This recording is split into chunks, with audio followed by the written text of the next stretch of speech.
Traveler in Paimon? I'm sorry. I hope I didn't scare you. Oh, no, you didn't scare us. Just gave us a little surprise. Looks like you've gotten even more powerful now. I don't know. It just feels like it's gotten harder to control. I didn't mean to strike so hard. I'm so relieved you didn't get hurt. It's all good. We've had worse. No, don't worry about that. It's been very stable ever since I got this body. Rubedo made sure of that. What you saw just now is something that only started happening recently. Maybe I'm still acclimating or something. I'm sure it'll clear up over time.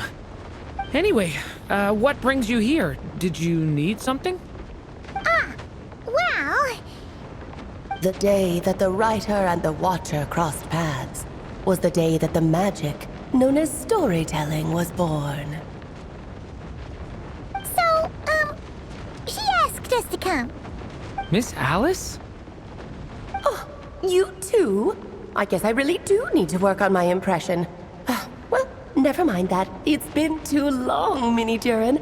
And please, that's Aunt Alice to you. I have brought you and the Traveler together here for a very important purpose. It has to do with your mom. My mom? Indeed, fairy tale author extraordinaire, Anya Marie Andersdottir. See, I knew this would be right up your alley. Now then, if you'll open the book, I will begin narrating.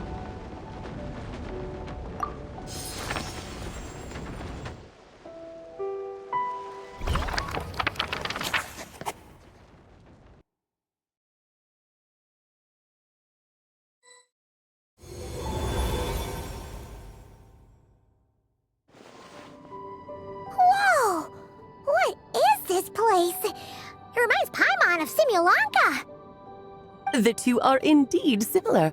Both worlds were built using the same magic, after all.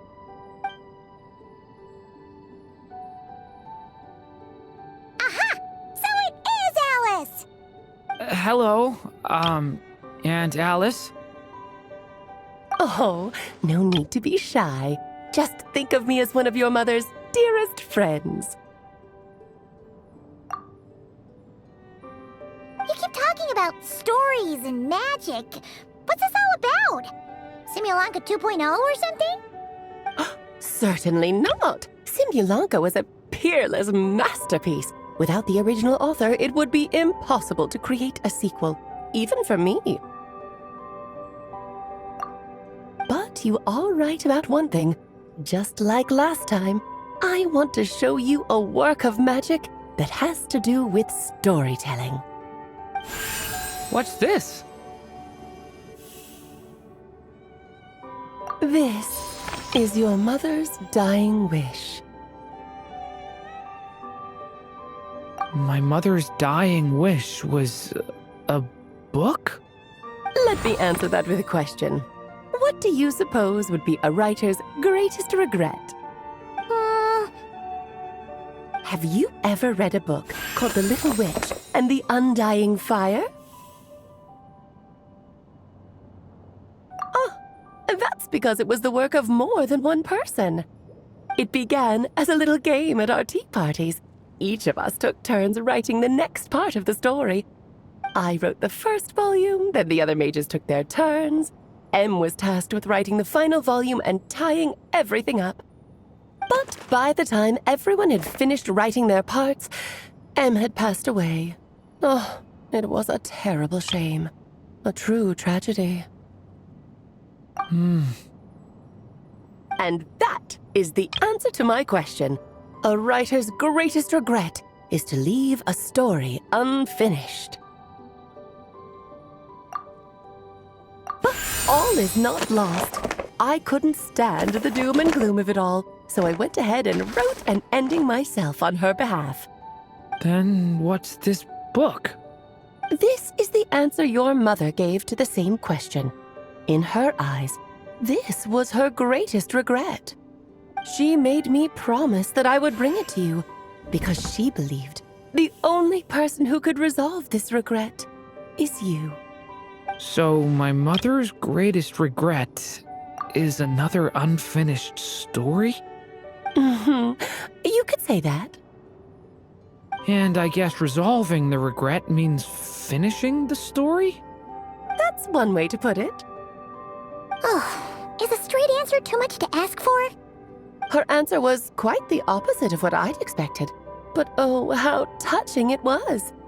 I'd love to tell you what she said, I really would. But that would spoil the plot, and we can't have that. Spoilers ruin everything.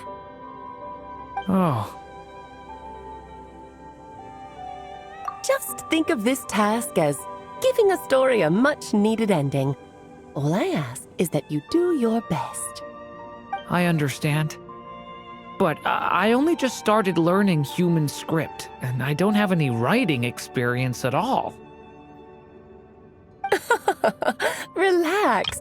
Why else do you think your dear aunt went and found you two such wonderful helpers? With their experience, you'll have so many story ideas you won't know what to do with them. So don't be shy to ask lots of questions. Yeah. If it's to help Durin fulfill his mother's dying wish, then we're in. Aunt Alice, could I ask, what kind of story was my mother hoping to write? I had a feeling this might come up, but that answer isn't mine to give. You'll have to find it yourself, here inside this book. Don't worry. We'll help you come up with loads of ideas.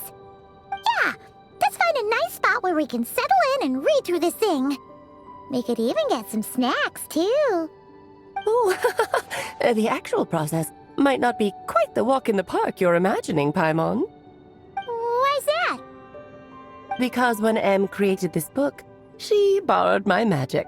In other words, it's not a book you can just pick up and read. It's a magical book. Its chapters are scattered through memories of the past. Gather them all, and the book will show you its secrets. So, where are we supposed to find these memories?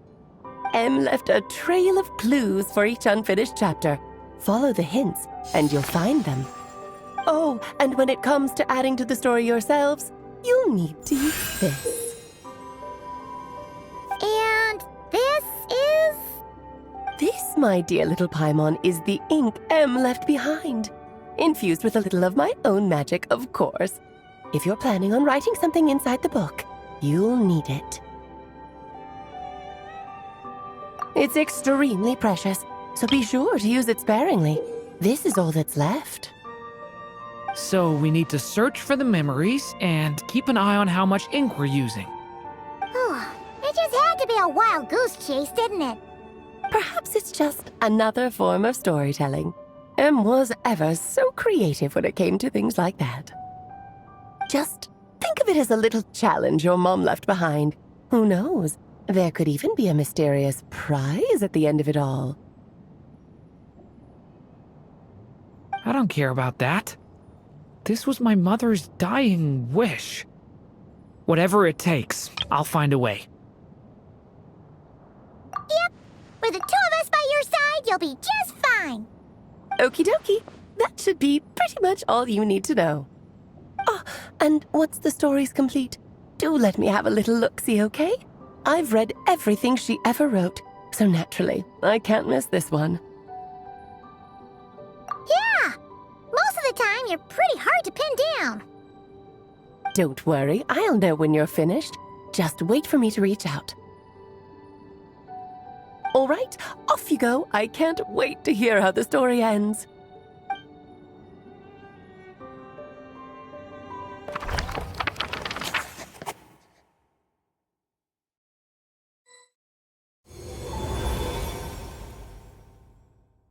Oh, here we are again. Alice's magic really is incredible, huh? Right. Alice mentioned we should be on the lookout for clues. Huh? A corner of repose for countless tales, watched over by the honor of knights. A place for stories to sleep, perchance to dream of ancient cities and the epics of ages past. There, a witch once spent a sleepless night, and all to bring forth a story yet untold. Find the place I speak of, for it is where the seeds of this story lie. Was that a riddle? Where do you think this mysterious place could be? Hey, you might actually be onto something. Guess that means we need to head back to Mondstadt? I had a feeling that's where we would be headed. After all, it's where my mother was from, and I bet it's where she wrote this story, too. Yeah, that makes sense. Still, I feel bad about dragging the two of you along on such a long journey. Don't worry about it. We don't really have much going on right now, so we're all yours. Come on, let's go!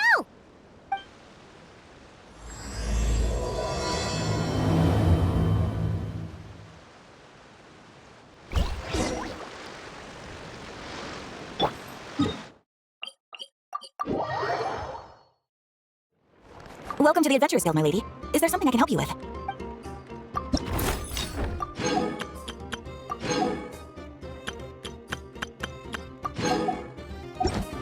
Welcome to the Adventurers Guild, my lady. Is there something I can help you with? Thank you for completing today's commissions. Here is your reward.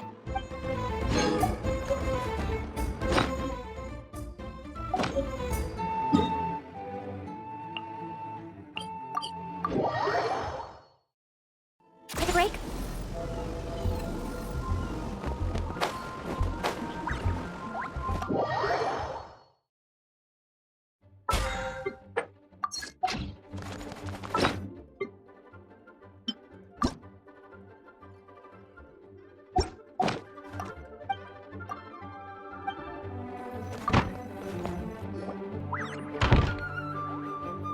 Back in the Mondstadt Library, huh?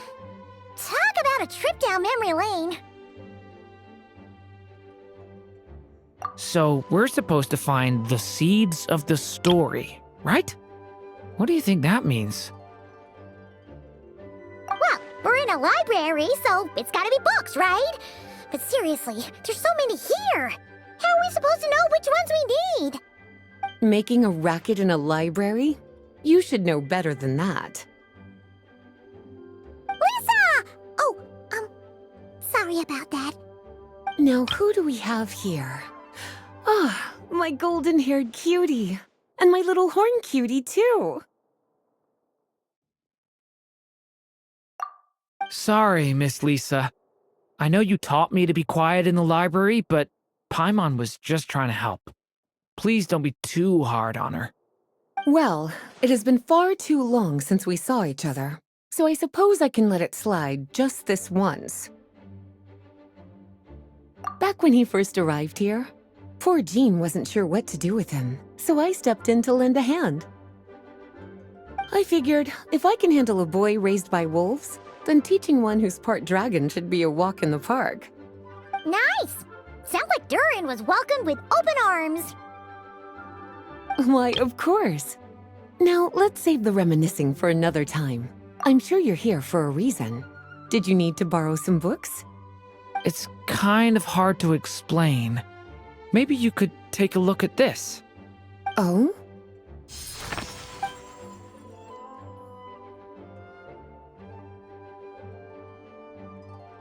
Ah, I see. These so-called seeds of the story must be the books that inspired its creation. That's just how it is with stories. They grow out of the tales that came before them. And that mage, I can almost picture her here, hundreds of years ago, scribbling away at one of these very desks. But we don't know anything about this story. How are we supposed to figure out which books inspired it? As it happens, just before I found you here, I was looking into something rather peculiar. One of the knights reported seeing some books that weren't listed anywhere in our catalog. Stranger still, just as he went to reach out for them, the books vanished into thin air. And then, a while later, while he was browsing through other shelves, there they were again. Seriously? That particular knight knows this library inside and out. I'd be very surprised if he was seeing things. Something tells me these might just be the magical books you're after. According to the report, there are 3 of these books in total. I'll be relying on you to track them down, cuties.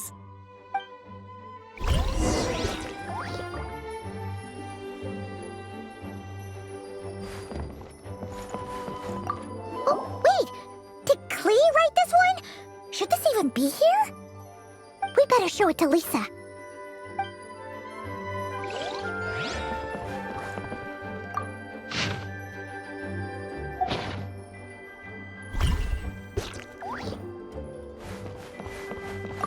Kinda looks like a poetry collection. Let's see what Lisa makes of it.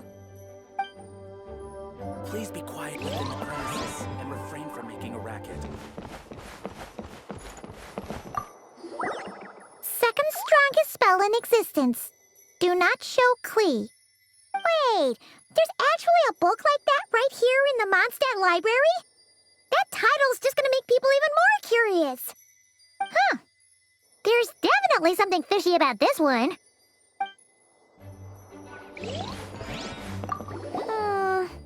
Let's hang on to this one for now. Could be one of the ones we're looking for. It's one of M's, after all.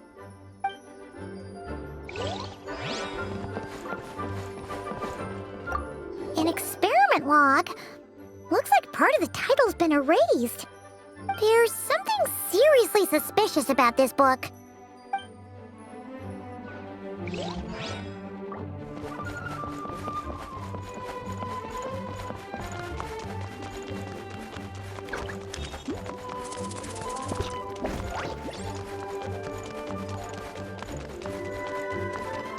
How tiresome.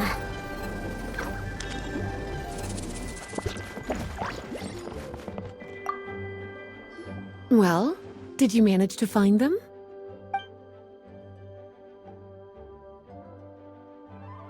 Huh. This book definitely doesn't belong here. Yeah, we can tell just from reading the title. Rubedo was the one who brought it in. He suggested I place it on the restricted list and keep it sealed away. Why? He said it's full of forbidden alchemical formulas, some of which could even result in the creation of dangerous monsters. Apparently, the danger it posed was so great, he didn't even feel like it was safe to carry around or keep it in his workshop. Really? Definitely sounds like it shouldn't be here then. Still, if that mage read this book too, it must have been written a lot earlier than I'd imagined. Well, did you manage to find them? Truly extraordinary, and certainly not the kind of thing that should be just lying around. In fact, Miss Alice gave strict instructions about it. So, it's some kind of book of spells? Paimon's guessing magic this powerful should be kept a secret. It's true. This book does contain one of Miss Alice's spells. But honestly, virtually no one could actually pull it off, even if they tried. The only reason it's even meant to be in the restricted section is because we can't let Klee get her hands on it. After Klee was born, Miss Alice advised us to seal it away. She even added that little subtitle herself. So, it's to keep it away from Klee, huh? Does that mean she could use it to cause even more mayhem than she already does with Jumpy Dumpty? No, that's not it. As Miss Alice herself put it, letting Klee see it too early would spoil the surprise. Well, did you manage to find them? Yes, this is a restricted book, all right. It certainly isn't supposed to be here. Huh. But it looks like a regular poetry collection. How did it end up being classified as a restricted book? The issue lies with one of the poems inside. You've heard of the great battle that took place on Dragonspine, yes? 500 years ago, during the cataclysm in Conria, an evil dragon descended upon Mondstadt. A fierce battle with Dvalin ensued, but in the end, the evil dragon fell, and Dragonspine became its resting place. We're talking about Durin. The Durin of Dragonspine. Well, the poem in question turns the whole battle into a dance, with the evil dragon recast as an innocent child who came here in search of friends. But given all the suffering experienced at the claws of that dragon, how could the people of Mondstadt accept such a retelling? Bards are often accused of inventing history or distorting the truth in their ballads, but this one hit a bit too close to home. And since the knights back then were unable to track down the author, they decided to ban the entire collection, blot out the title, and seal it away for good. So the version in the poem, it was all a lie? I'm afraid that question is something only the dragon himself could answer. Well, would you look at that? Seems like these are the little troublemakers you're after. And all three just so happen to be forbidden texts. What kind of story requires reference material like that, I wonder? Forbidden texts? You know, the first time you mentioned that the library had a restricted section, Paimon thought you were just trying to scare us. Are you saying it actually exists? Not really something you should be poking your little nose into, is it, cutie? Sorry. Seeing as it was Miss Alice who asked you to look for these books, I won't question the matter. But they'll need to be sealed away again once you're done, so don't forget to return them. Don't worry, Miss Lisa. I won't forget. Well then, that's all from me.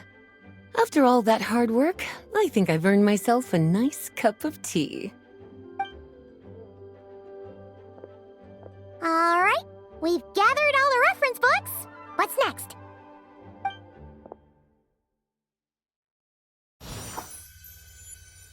Wait, look!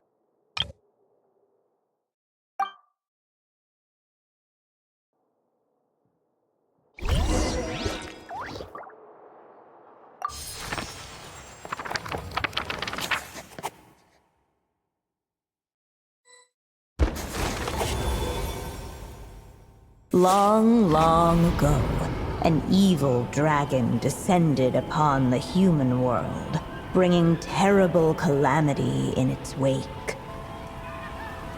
Bravely did the people resist, until at last the dragon lay slain.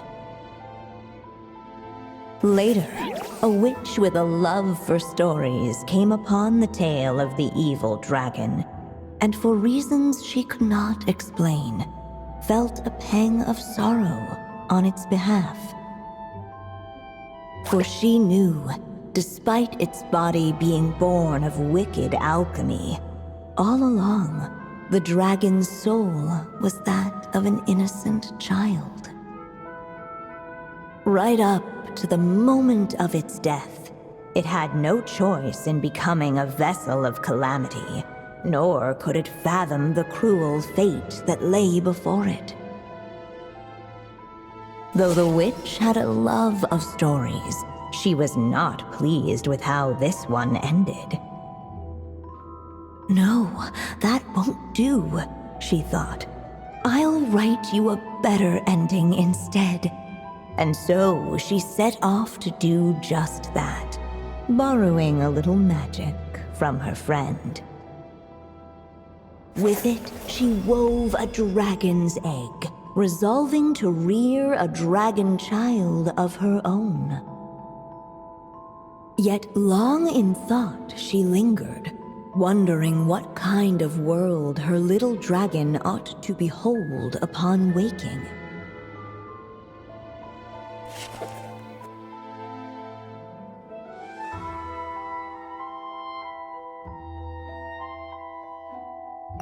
At last, she made her mind up, adorning the cradle with a wisp of woodland air.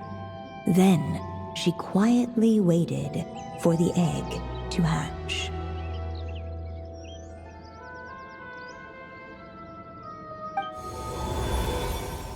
Whoa!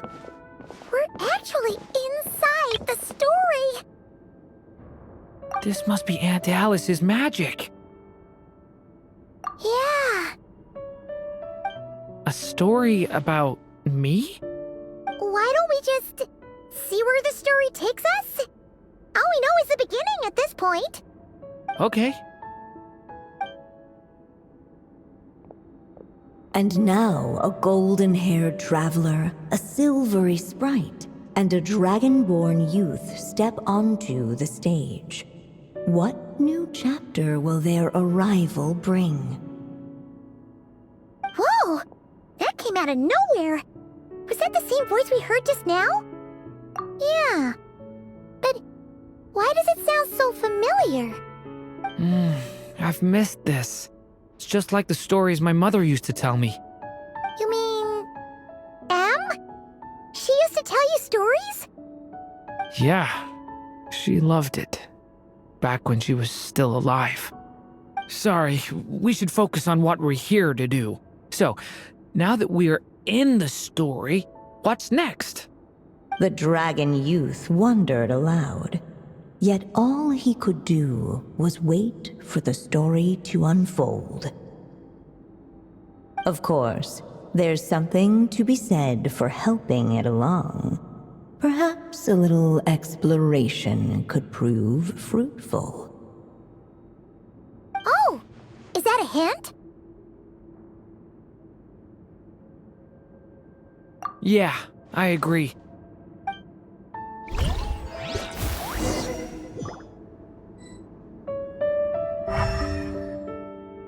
For a moment, the story crashers fell silent. Perhaps waiting around wasn't such a bad idea after all. Yet those who never stray beyond the main plot often miss the fun little details along the way.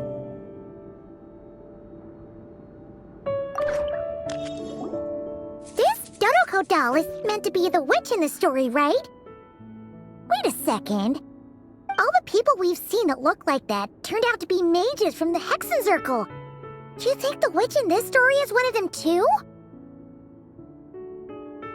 My mother had a hat just like this. Then, the witch must be Em. Looks like this story really is about Durin, huh? Whether the sprite spoke true or not, it had little bearing on the story at hand. For in that moment, what mattered most was not that she was a witch, but a mother waiting for her child to hatch. Let's keep looking.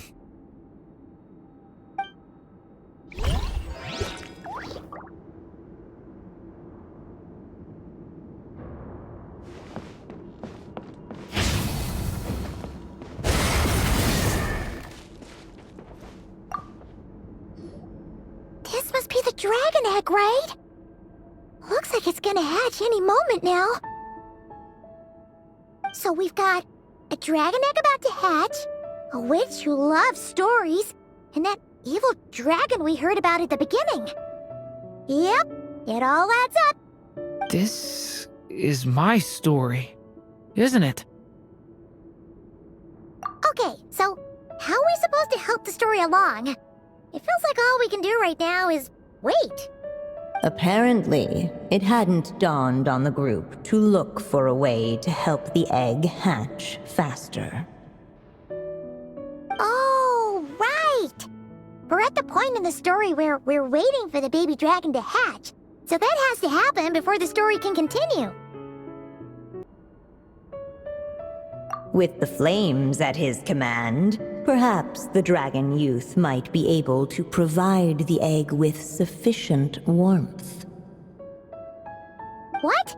You want us to roast the dragon egg? The silvery sprite's surprise betrayed her lack of reading, for in countless tales it is told that only by fire's embrace will a dragon's egg hatch swiftly. Huh, you kinda have a point there. Okay, I'll see what I can do.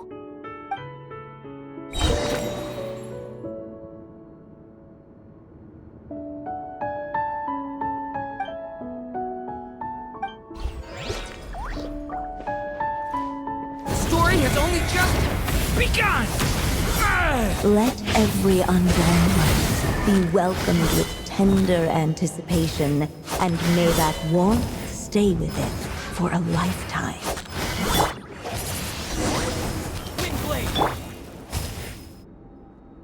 At last, under the witch's expectant gaze, the little dragon broke free from its shell. No living being has ever decided the moment of its birth. You were no exception, my child. I brought you into being because I willed it so, just like the witch who created that evil dragon.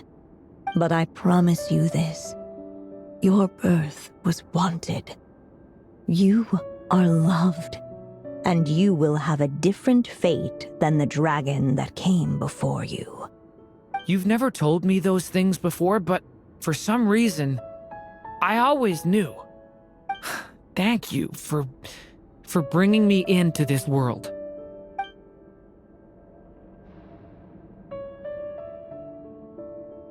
The waiting witch did not feel lonely, for she had 3 visitors by her side.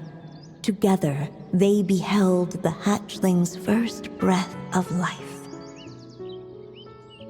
Holding her dragon child close, the witch promised him a life unlike that of the evil dragon. And so, nestled in his mother's warm embrace, did the little dragon's story begin.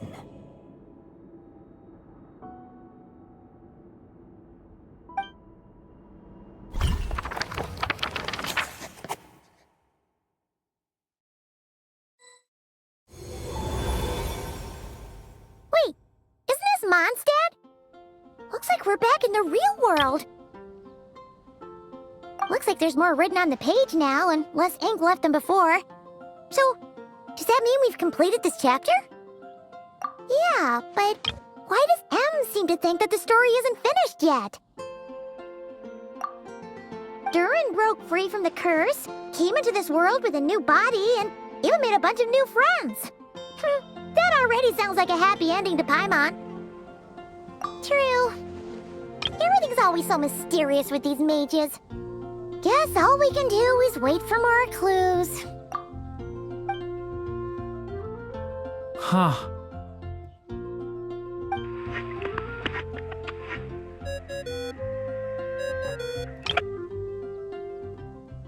Is this thing on? All right, that should do it. Hey! That's Alice's voice! Hello there, children. If you're hearing this, you've stumbled upon the little recording I left for you. I thought you could use a few hints about how the book works. By now, I'm guessing you've already begun to leave your mark on the story. You should know, however, that the book needs time to absorb the ink, so the next chapter's clues won't show up right away. Wait, so even magic ink needs time to dry? The good news is, you can return to any chapter you've already completed and continue to explore the mystical, magical storybook world you helped create. Have fun, dearies. Toodles! Oh, man! Paimon was so ready to knock this out in one go. Maybe it's for the best. Sooner or later, we'll end up being whisked off to another world again, and if that happens, who knows when we'll be able to come back. So it might be good to take a break while we can. A break. Yeah! Paimon has a sudden craving for the Good Hunter's sticky honey roast. And we happen to be in Mondstadt, so... So let's meet up here later. I need to find Miss Lisa to return those books anyway.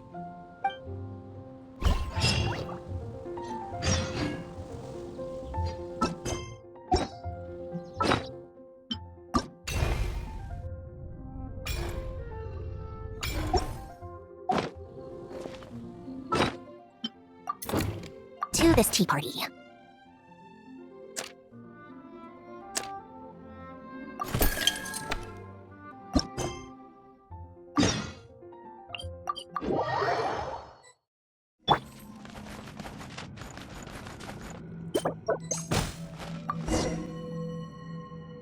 Is this where you used to live? It's pretty. It used to be even prettier. I have quite a knack for gardening, you know. What are you laughing about now? I was just picturing you crouching down, tending to the flowers. It's an adorable image. Can I take a look inside? Of course. I've already cleaned and dusted. What are you going to do with the place? I think I still want to hold on to it. I can come back and tidy up whenever I have the time. If you're busy, I can help take care of it for you. It gives me the same feeling your old room used to. It's comforting. A happy place. Suit yourself.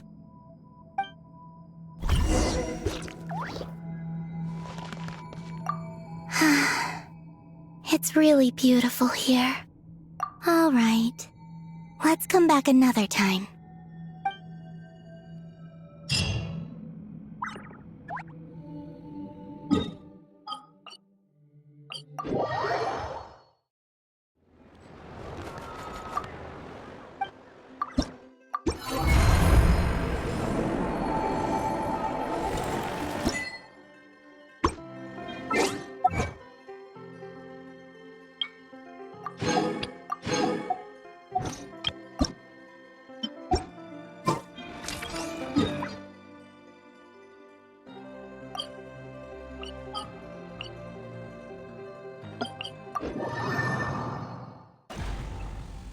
Come on, keep up.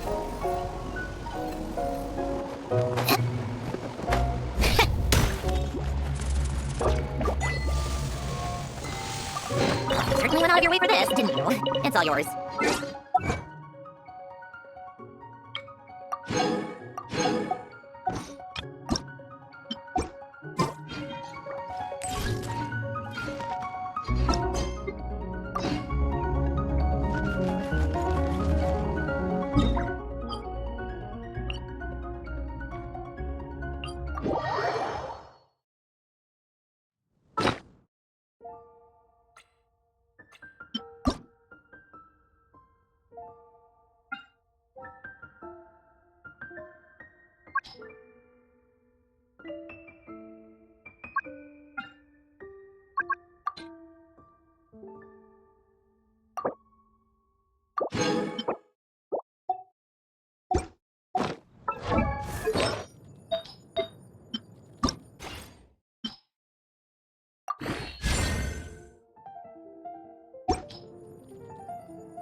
Hey,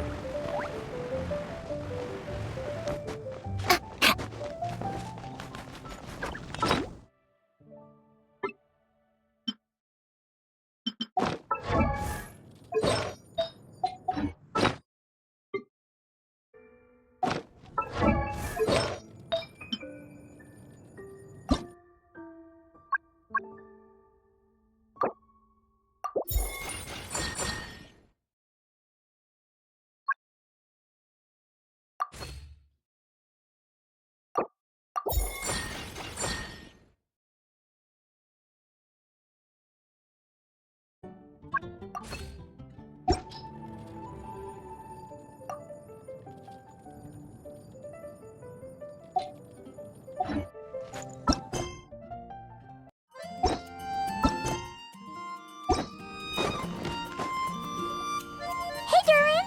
Any more clues for us? We're all set for the next chapter. Yeah, I was just about to come find you. Let's see what it says. Now sprout to life the story's seeds, stirred by wind-born melodies.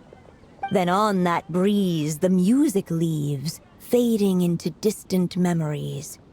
Seek the place where wind and tale entwine, and once there, make 3 riddles into verse, and 3 melodies into song. For in poetry and song will this story start to blossom. Come on! Another riddle? All that talk about wind and melodies? What do you think the answer could be? Oh! Care to elaborate? Wind? Music? Poetry? Tone-deaf bards gotta know the answer. You mean Lord Barbados? Albedo introduced us when I first arrived in Mondstadt. I mean, someone like me was bound to catch his eye sooner or later. It's better that it's out in the open anyway. Now, how should we track him down?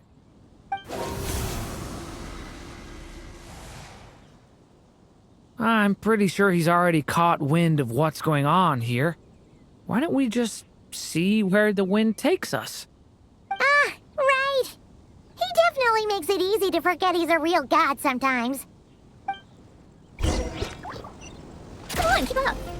It's all for my I'm gonna sing it one more time. How tiresome.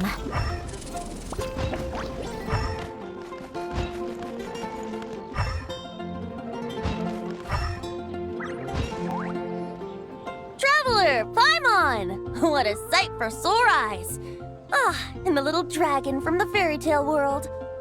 I heard your voices calling out to me on the wind. Something about needing help with a riddle? Sorry to disturb you, Lord Barbados. Disturb me? Not at all! To tell you the truth, I'm just as curious about this riddle as you are. Let me take a look.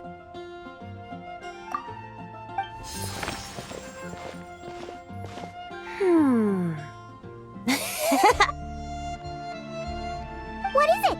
Did you figure out the answer? 3 riddles and 3 melodies. That sure takes me back.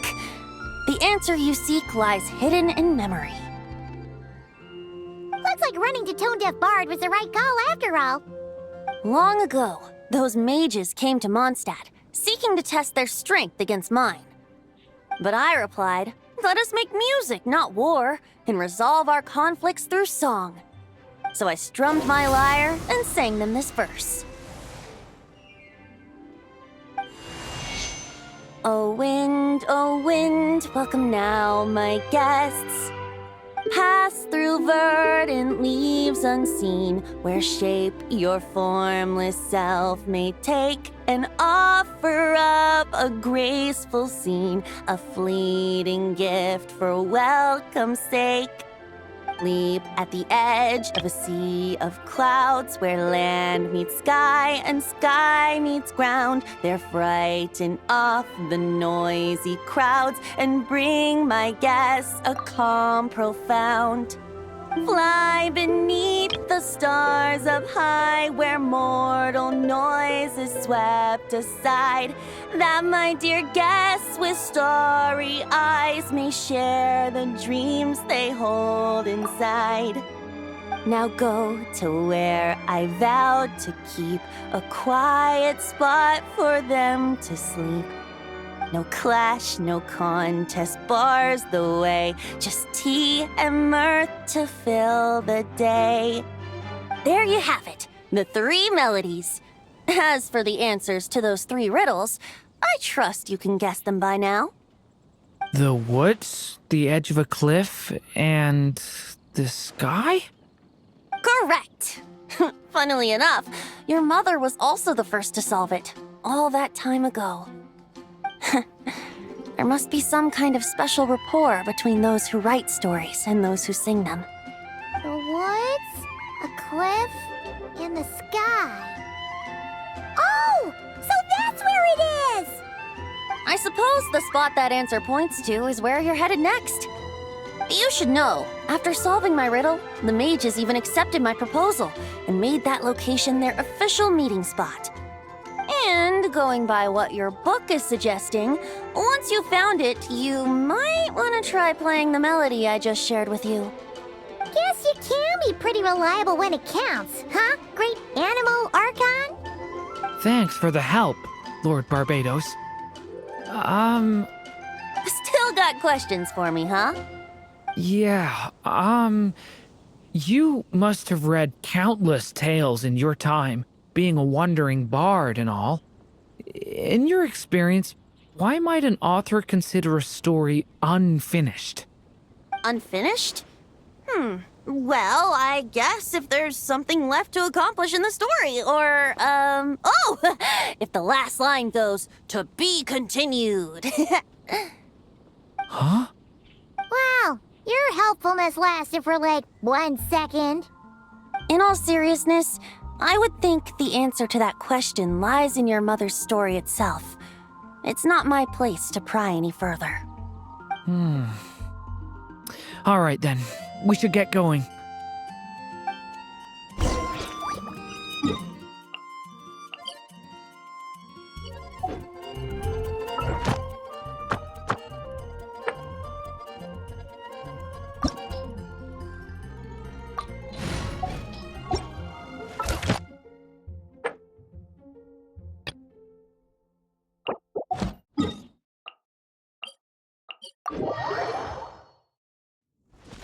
Try stopping!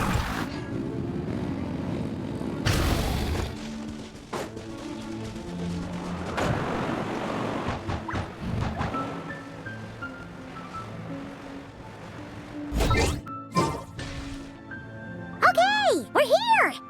Now, we just need to play the 3 melodies, and we should be able to gather the memories for the next chapter, right? A musical performance? Huh. Out of all the things Miss Lisa has taught me, that's the one I'm worst at.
Even a war that shook the world could not halt the witches' gatherings. Yet even so, with the passing of time, 3 of their teacups no longer came to be set.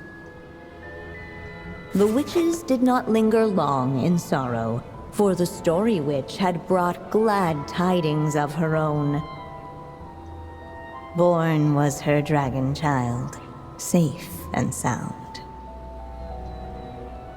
Her fellow witches offered up their blessings, eagerly debating how to celebrate the child's birth.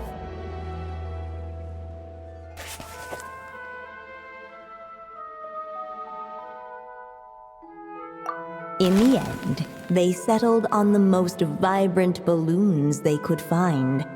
After all, what could be more joyous than the arrival of new life? And so, the witches' gathering turned into a birthday celebration.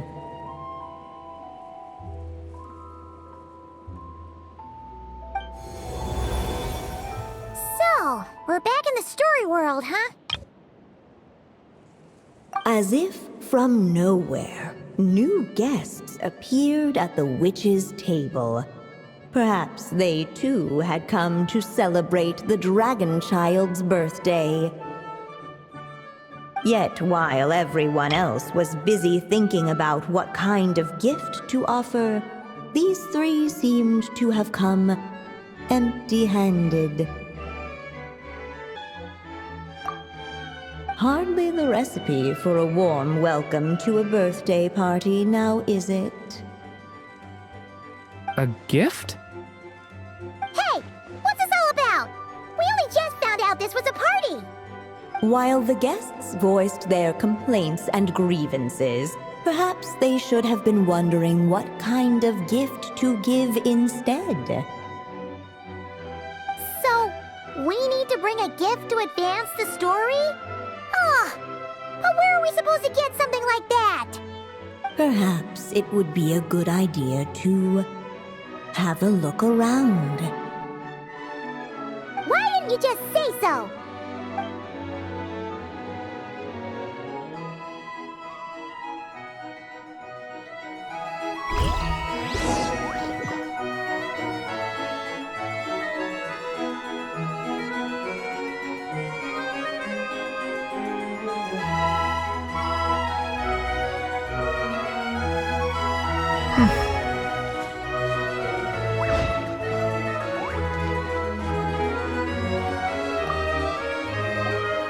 Hey, is that the other Durin?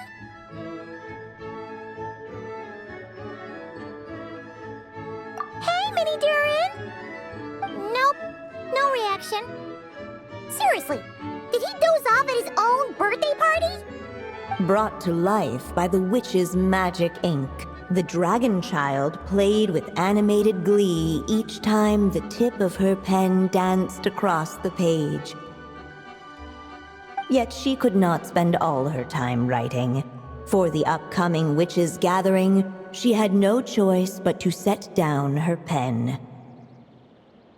But before doing so, she wrote one last line.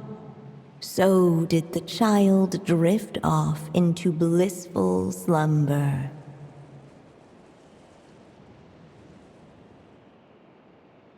Huh, that's a bit convenient. Strange. I don't remember ever being at any of the mages' gatherings. When exactly was this birthday party supposed to have happened? No wonder you don't remember.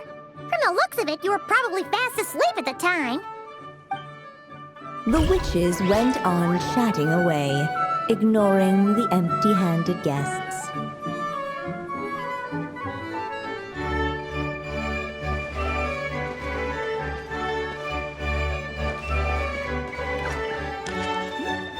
The witches went on chatting away, ignoring the empty-handed guests.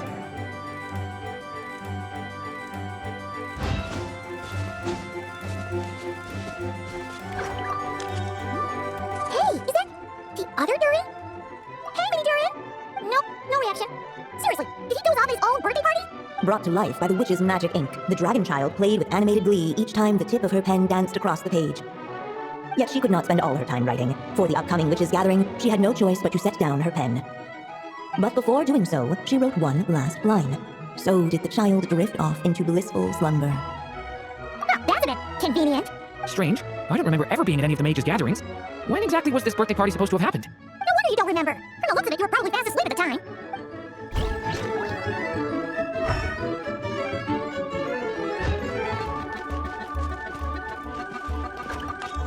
Hey, is that the other Durin? Hey, mini Durin! Nope, no reaction. Seriously, did he doze off his own birthday party?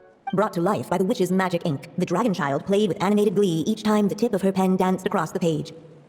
Yet she could not spend all her time writing. For the upcoming witches' gathering, she had no choice but to set down her pen. But before doing so, she wrote one last line. So did the child drift off into blissful slumber. Oh, that's a bit convenient. Strange. I don't remember ever being at any of the mages' gatherings. When exactly was this birthday party supposed to have happened? No wonder you don't remember. From the looks of it, you were probably fast asleep at the time.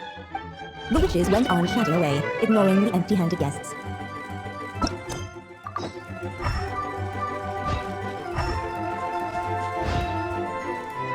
Hey, could we use these as gifts, maybe?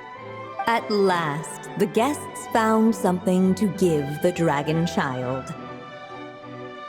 Guess that's a yes then. Which one should we go for? Still, the guests wondered, what kind of gift might the little dragon really want? Should they put a warrior's sword in his hand and send him out on an unstoppable quest to save the world? Or perhaps a wandering hero's slingshot and the promise of a life of endless, uncharted adventure? Or maybe even a scholar's tome and the chance to take on all the world's unsolved mysteries. Okay. Wow. That's a lot of pressure all of a sudden. Oh yeah! Technically, we're actually picking a gift for you. So, which one would you prefer? You want me to choose? Wow, this feels kinda special. How come? For as long as I can remember, I've spent most of my time living in the stories my mother created. I always thought my mother had everything written out for me already, just like the toy figures in Constellation Metropole. What I wanted to do with my own future. That's something I've never really thought about. What did I want back then? This is the first time I've ever asked myself that question. Sounds like this is the perfect opportunity to answer it then. It's been a while since you left Simulanka, and after everything that's happened, it might be about time to start thinking about your future. Then let me give it some thought.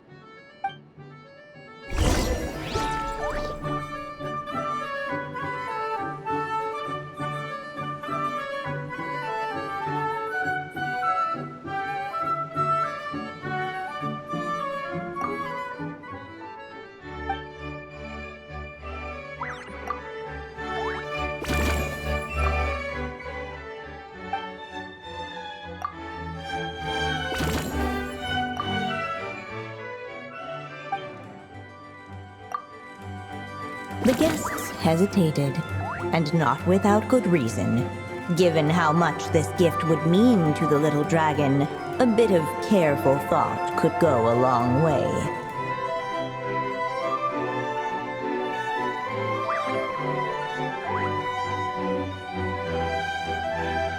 I still have so much to learn about human interactions. Like, where should I put my hands when I'm nervous?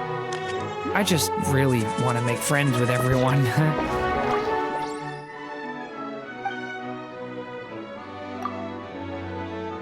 In the end, the guests settled on the warrior's sword. So, your dream is to become a warrior? I just really want to be able to keep people safe. If my time in Nodcry taught me anything, it's that a lot of problems in this world can only be settled by strength of arms. As long as I can help people, that's enough for me. Really? But I don't think it's enough.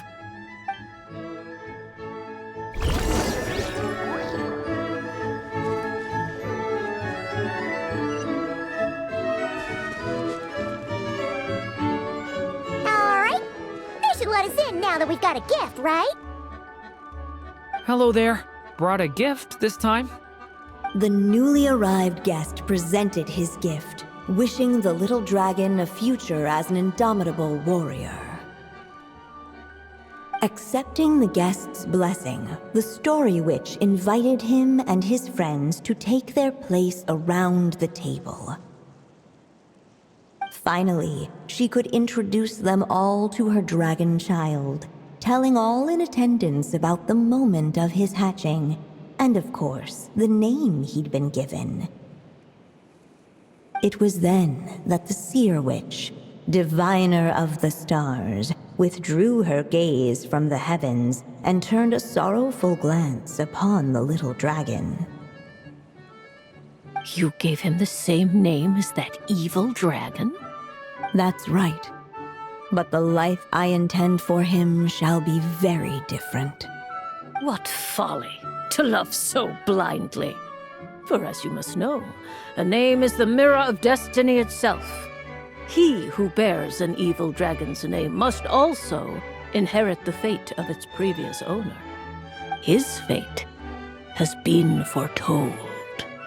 Then I'll rewrite it. The witches at the table fell silent, for they knew the Seer Witch's words had never once proven wrong. Yet, just as clearly, they recognized the Story Witch's resolve, for there is scarce a force in this world more fearsome than a mother's love. At last, the Merry Witch stepped forward, dispelling the uneasy silence. So be it. Then we'll all lend a hand. Together, we shall rewrite this child's fate. You mean to defy one of the fundamental rules of this world? I refuse to be shackled by such rules.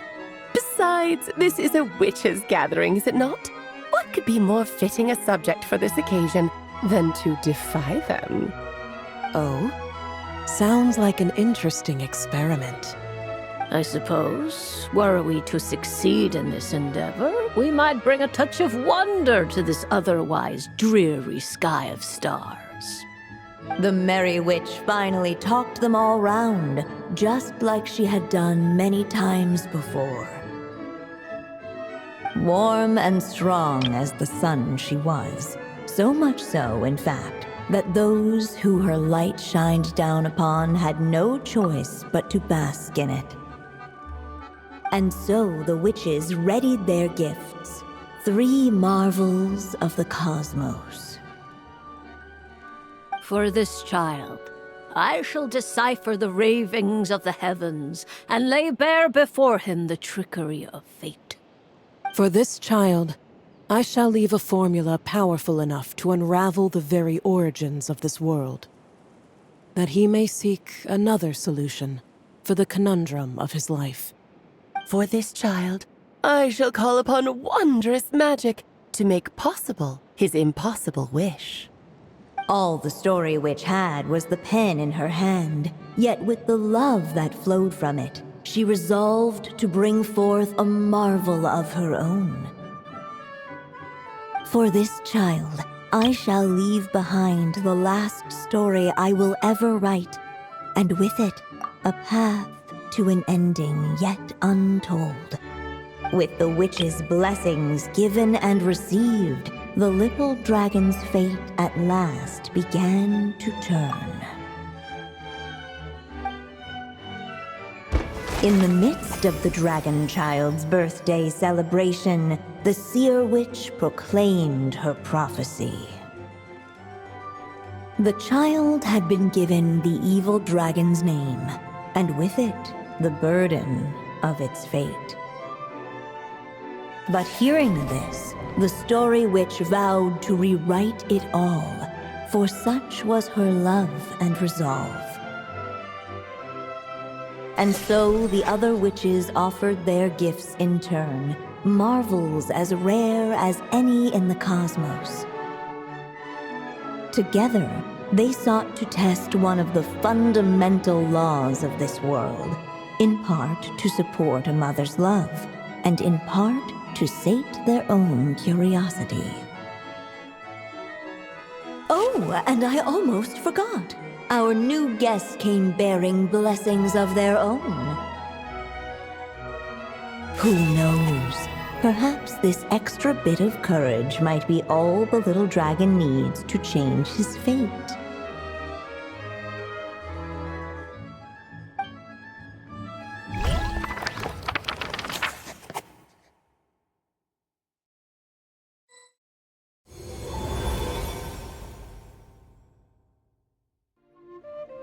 Yep, looks like we've completed this chapter too.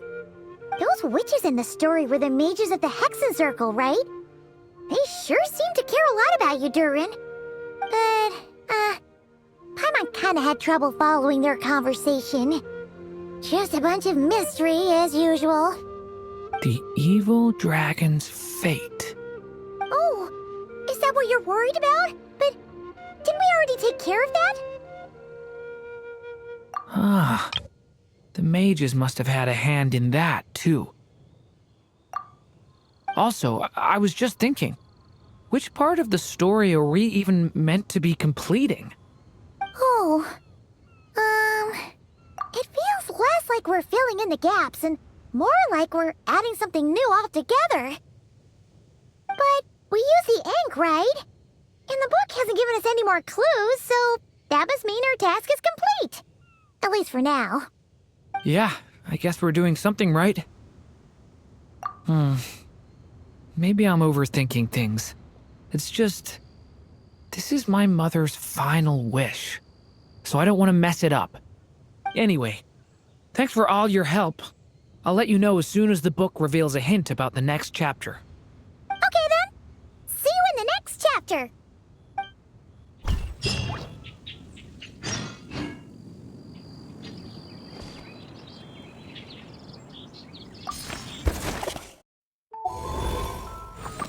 I think I'm gonna stick around, take my time reading through this book. If you feel like jumping back into the story, just come find me.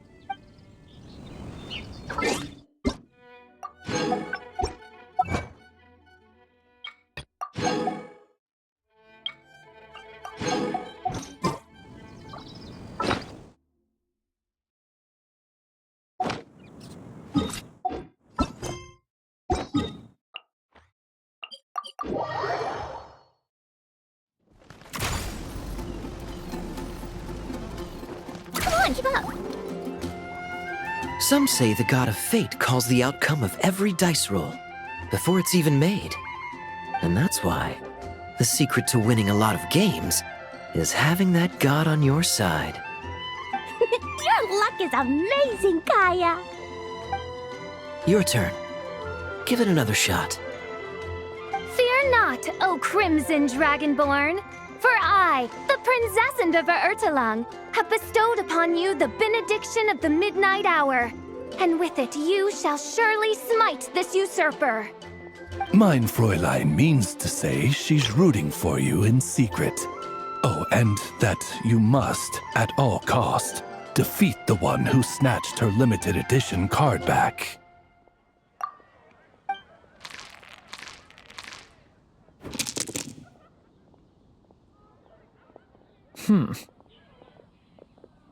I'm not too sure if that counts as good luck or bad. Tis not but the perfidious machinations of fate.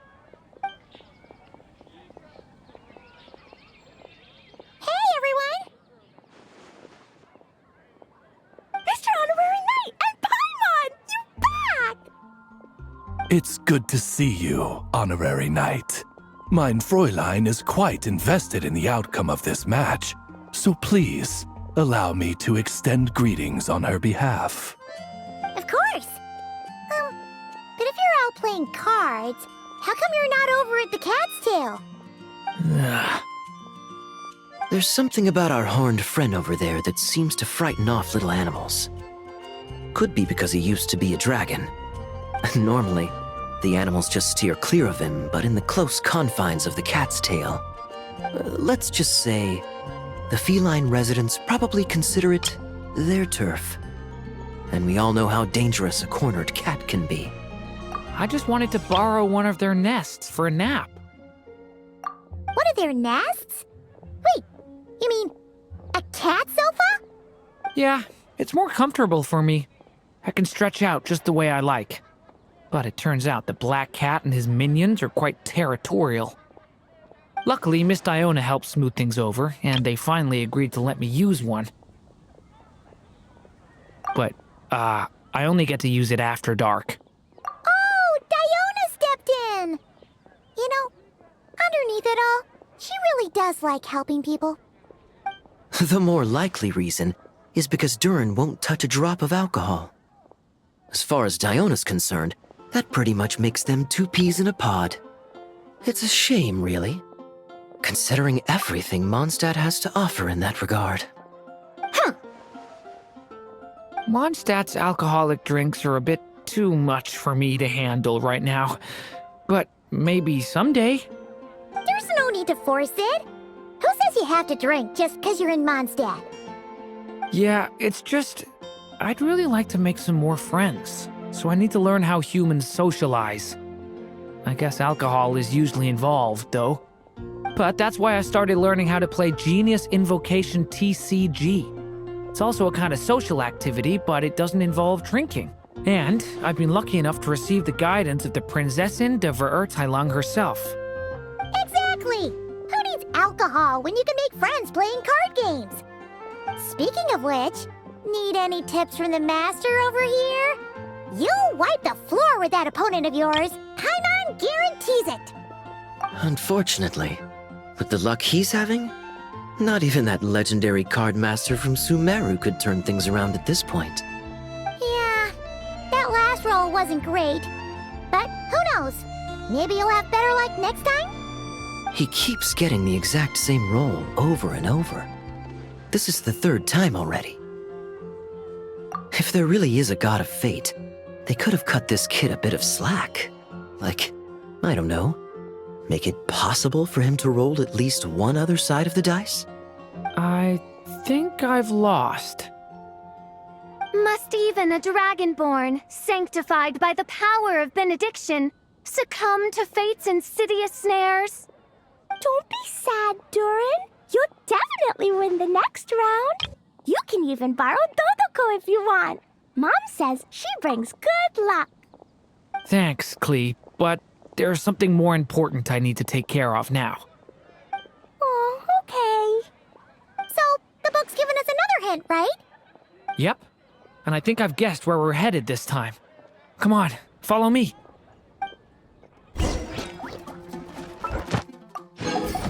Welcome to the Adventurers Guild, my lady. Is there something I can help you with? Thank you for completing today's commissions. Here is your reward. Welcome to the Adventurers Guild, my lady. Is there something I can help you with?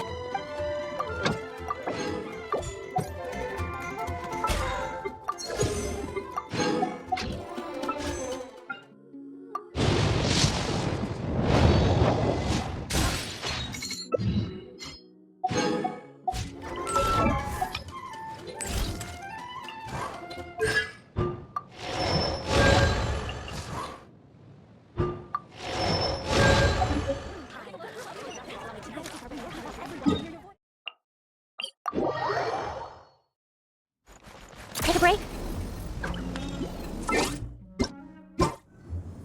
In what sort of castle might a storybook dragon dwell? The witch turned to a mighty dragon born upon the wind to seek her answer.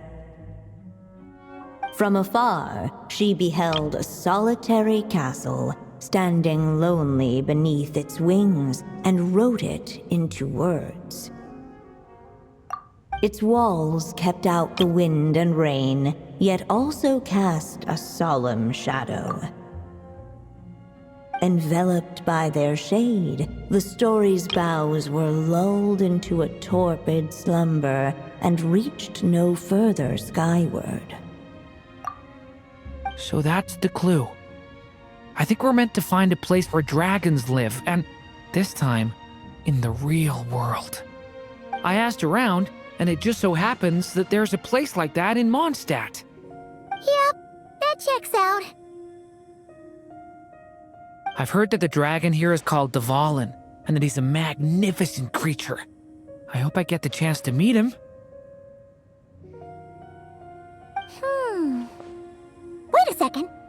Do you think having the two of them meet is the best idea? You know, considering everything that happened in the past?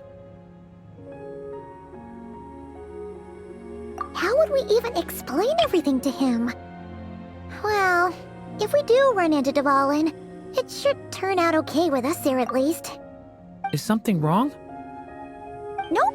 Let's go!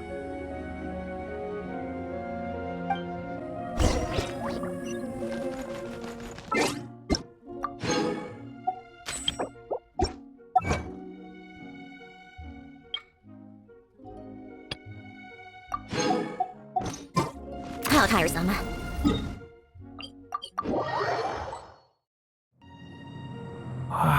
So, this is where Dvalin lives? Yeah, right into the middle of a raging storm. If you're afraid of getting blown away, Paimon, you can always hang onto my sleeve. This isn't Paimon's first rodeo. Come on, let's get going!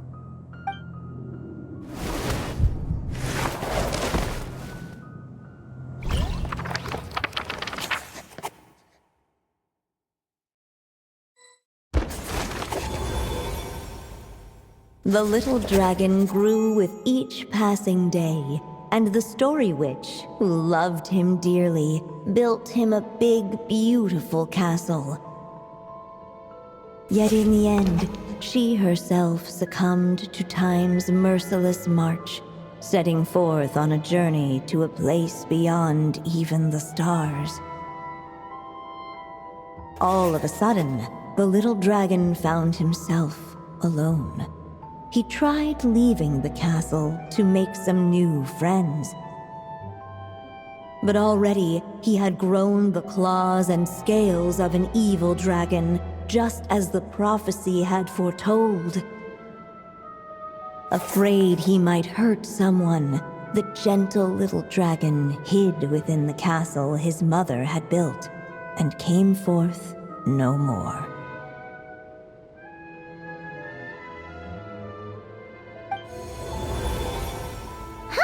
Looks like we're back in the story world. And from the sounds of it, this chapter must be about Simulanka, right? Yeah, like the fairy from the Forest of Blessings, the king of Constellation Metropole, that cat lady who turns into a box. Ah, yep. That will be Nilu, Navia, and Kirara. Oh, and there's Hat Guy, too. Only lately, whenever I see Hat Guy, I get this strange feeling. What kind of feeling? It's like there's something on his mind. He hasn't told me what it is, but I can sense it all the same. Well, he's always been kind of broody. I guess I should focus on fulfilling my mother's final wish for now, though. Yeah, we should get started on this chapter. So, let's track you down and free you from fate's... That day, a small band of adventurers suddenly arrived beneath the castle walls. They promised to help the little dragon cast off the curse of fate. Yet as they stood beneath the castle walls, it appeared they had no idea how to even begin.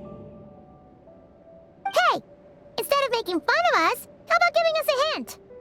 The little dragon had shut himself inside the tall tower at the castle's center. Anyone who wished to reach him must traverse the barriers that wall off his heart, for there is no other way. Looks like we're in for another long one. Let me try something. Oh, do you have an idea?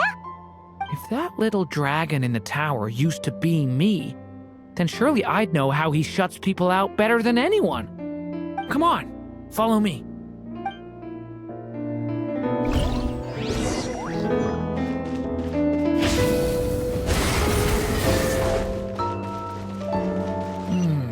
That telescope. I've seen magical tools like that before.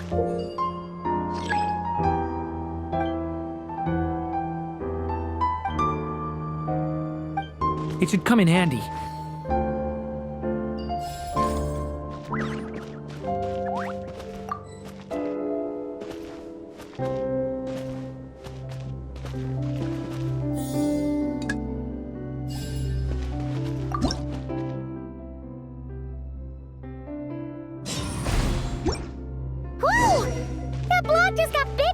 We can get past the obstacles ahead by using these blocks to jump upwards.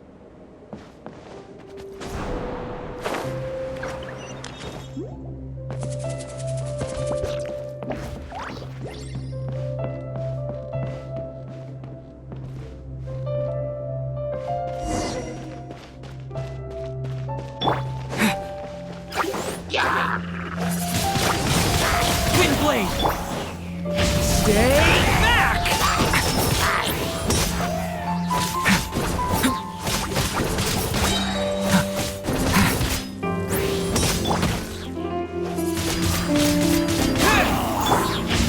Devouring claw! Element for the end!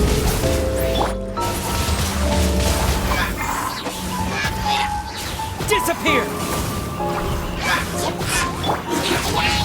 Thunder! Stay away from me! This place is like a maze. How are we supposed to get through? We'll just have to check each spot.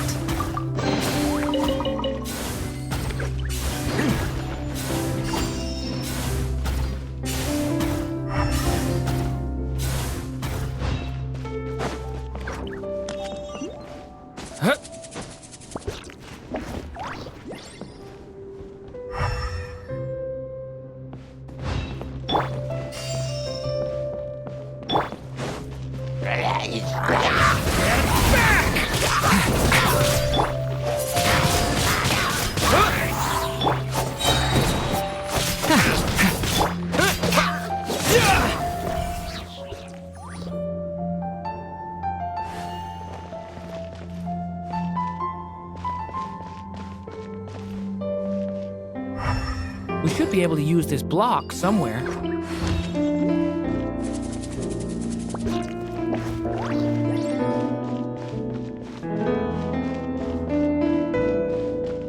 Looks like this telescope is missing some blocks. Still not enough. Guess we'll have to keep searching.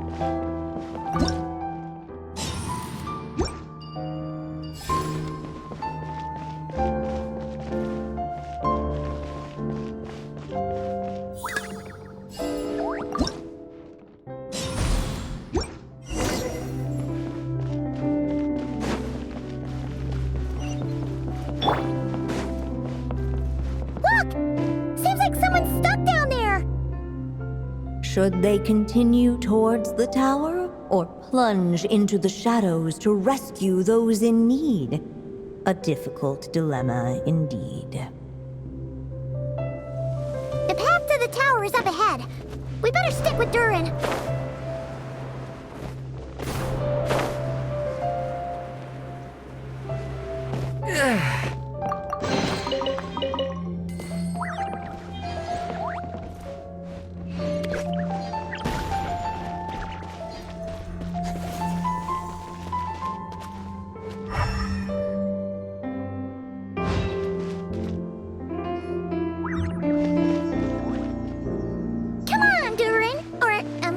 Story Dragon, just calm down!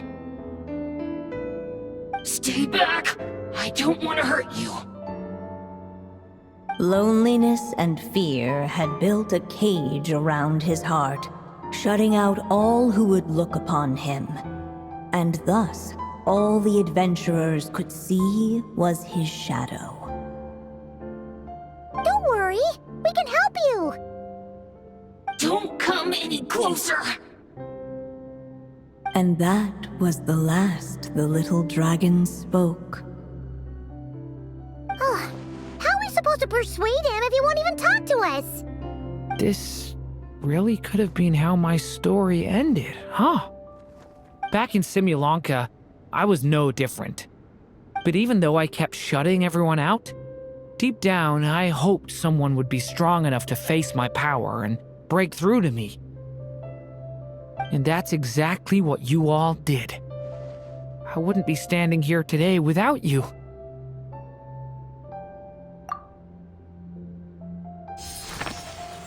Despite the little dragon's silence, once more the story witch put pen to paper, and a miracle came to pass. The flying squirrel fairy, the giraffe king, and Catbox Lady arrived at the tower where the little dragon was hiding. But this time, guided by the miracle's light, they were able to traverse the shadows with ease. Unafraid of the little dragon's claws and scales, they came to be his friends, just as he had hoped. Nilu, Navia, and Kirara? It's my friends from Simulanka. Hi, little dragon. I'm the Flying Squirrel Fairy, and I'm here to help you lift your curse. Will you talk to me? And I'm the Giraffe King. Don't be afraid, little one. We're not afraid of you. I'm just a cat in a box, but I'd very much like to be your friend too. These are my friends? Yeah, they're your friends in the future you'd be trying to avoid. I can promise you that. They're reaching out, so you just have to ask yourself one question. Do you accept? After a long silence, heavy footsteps echoed from the tower's shadows, but still, the one who made them refused to step forward. Though the cage to his heart had been unlocked, the little dragon remained ashamed of his claws and scales. How can I face my friends like this? Don't worry, little dragon. We're gonna offer up our blessings and make a wish to the goddess of fate to release you from your curse. Yeah, just like last time. Make a wish? To the goddess of fate? At that moment, the merry witch made her entrance. Hello, little one. Don't be afraid. With the blessings of your friends, your wish shall be granted. Alice? Wait, you're the Merry Witch from the story? Correct. It is I, the Merry Witch, creator goddess of this realm. And it just so happens the goddess of fate is none other than my dear friend, the Story Witch. I'm here to make good on my promise to lend her my second strongest spell. With this spell, she'll have the power to create an entire world. So naturally, granting your wish won't be a problem. Provided, of course, you receive your friend's blessings. But before we proceed, I must check something on her behalf. Little dragon, do you accept this blessing? I want to be your friend. So if you're offering, then yes, I would love to have your blessings. Were it not for the adventurer's blessings, this tale might have ended long ago. Thanks to them, another ending was now possible. Yet in that moment, they did not know— What? You didn't say a word when we actually needed a clue, but now at a critical moment like this, you turn up and start playing mind games? Another trial. Huh, that actually sounds about right. Be it the fictional problems of Simulanka or unavoidable conflicts in the real world, if you think about it, that's what they've been all along. But if it wasn't for those trials, I never would have met any of you. So, despite all that, I'd still like to give my blessings. That's the spirit! Come on, Durin! Let's help you make your wish come true again! On behalf of both my past and present selves, thank you, my friends. Fortunately, a brave band of adventurers heard tell of the little dragon's story. Determined to lift his curse, they fought their way through countless trials. To help him, they offered up their blessings and made a wish to the goddess of fate. At last, their wish was granted. Shaking off his scales, the little dragon stepped out of the tower's gloom. But his time in the world beyond the castle would soon teach him this gift would bring blessings and trials of its own. And as far as the little dragon was concerned, the tricks of fate had just begun.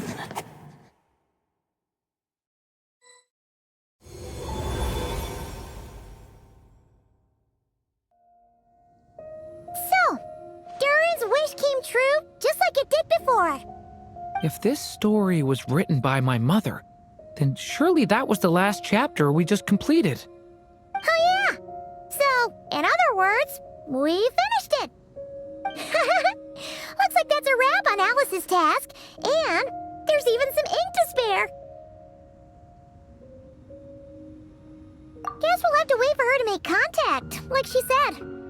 So, my mother's final story has finally come to a close. Sounds like you're a little sad to see it end. Back when I was still living in Simulanka, I was always under the illusion that my mother had never truly left. Every day I spent immersed in that world. It felt like she was right there by my side, still reading me bedtime stories. But now... Durin.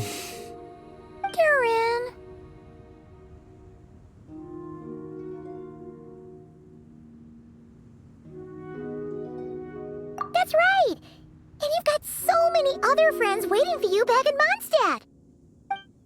Yeah. Speaking of which, after all that flying around, Paimon's starting to feel hungry again. So, why don't we head back to Mondstadt? Perfect excuse for a big meal with the rest of the gang. Now that you've fulfilled your mom's final wish, a little celebration seems in order, right? It's just a pity we never got to see that big, beautiful dragon. You were really looking forward to meeting him, huh? He might not be here all the time, but Paimon's sure you'll get a chance at some point. All right, no worries. Anyway, since this feast is to celebrate me fulfilling my mother's final wish, I guess it should be my little treat. Pretty sure that's how humans do it, right? Nuh-uh. This one's on the Traveler and Paimon. Celebrating each other's achievements is what friends are for. Honestly, when it comes to who treats who, human rules are so complicated. See? He wants to be friends with you too.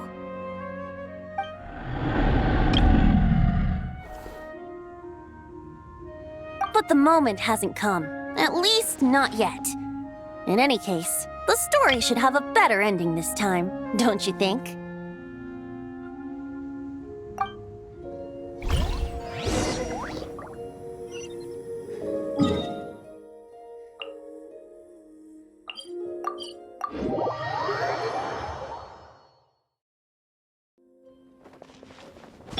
Try and stop me!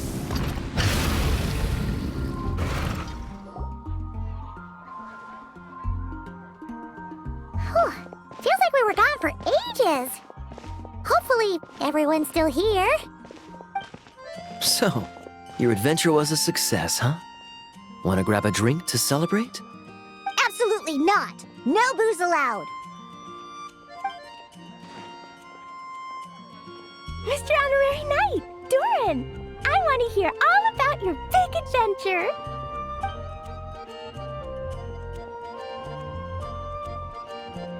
We're gonna order a big meal for everybody first. We'll talk while we eat. Yippee! Excuse me. Did I hear you call him Durin just now?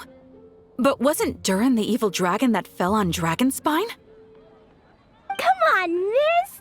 This Durin isn't that evil dragon from Dragonspine. Albedo said... well, it was kinda confusing. But anyway, it's super cool. Oh, is this your first time meeting him, Marjorie? No wonder you're getting him confused. Still, even if you hadn't met him yet, shouldn't you have heard about him at the very least? At this point, pretty much the whole city has.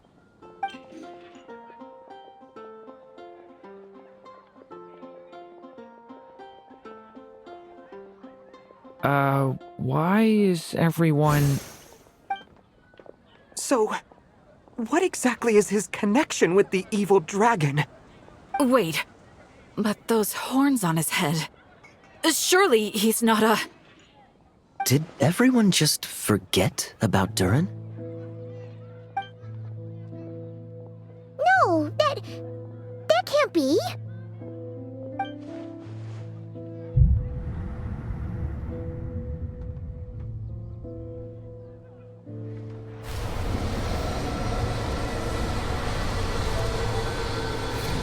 The tricks of fate had just begun.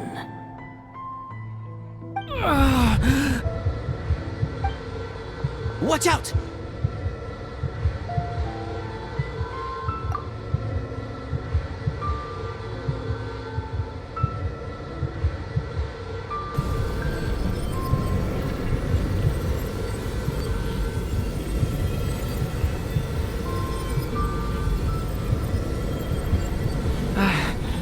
No one got hurt.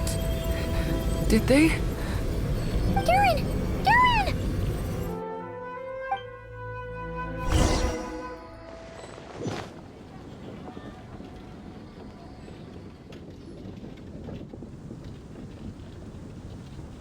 I just had Barbara check him over. He's not badly hurt, but he seems to have burned through a lot of energy fending off some kind of dangerous power. He'll need some time to rest before he wakes up. So, can someone explain what's going on here? It seems like, aside from Durin's close acquaintances, the people of Mondstadt have forgotten everything about him. How could that even happen? Worse still, the abyssal power within him is showing signs of extreme instability. Could be a separate issue, though. I'm not sure. If the abyssal power inside him spirals out of control, Mondstadt will be in grave danger. I completely agree. All right then. As acting Grand Master, I'll send a letter requesting Albedo's immediate return. Until then, the Knights will watch over Durin. That's pretty much all we can do right now. Also, allow me to look after this book for now. If you need to consult it, just drop by my office. Do you think the book might have something to do with what's happening?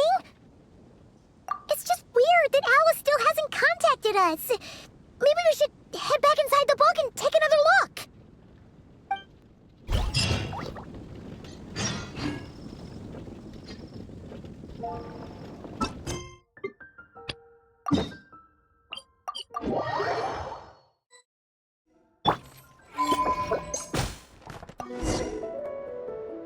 Please accept my gratitude, Miss Sandrone, on behalf of Miss Mamere, for your kind invitation. This food is delicious. Thank you, Sandrone.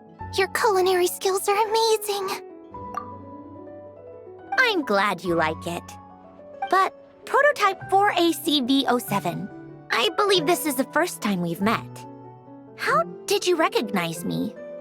Oh, that's the first time I've heard anyone call Seymour that. Affirmative. Although I am familiar with your gentleness and radiance, I have never seen you in the flesh before, Miss Sandrone. I can recognize you because your appearance is an exact match of my master, Miss Marianne Guillotin. Her image is permanently recorded in my memory unit. Miss Marianne told me about you. Since your appearance matches hers, the logical reasoning required to recognize you is quite simple, Miss Sandrone. Even Alain's earliest work is so impressive. Though, it appears you've had a few enhancements made. I suppose I should address you as Seymour now. Were you confused when you saw me? Negative. My primary directive is to accompany and protect Miss Marianne on behalf of Elaine Guillotin. As such, my knowledge of Miss Marianne is complete, and based on a logical analysis of finite dimensional vector spaces, you and Miss Marianne are totally different, Miss Sandrone. Like the difference between the tea leaves of Chenyu Vale and the Beryl region's Buell fruit. Is Sandrone the tea or the Buell fruit? Searching. Insufficient data. Unable to answer. I'm glad Alan improved his language module design by the time he created me.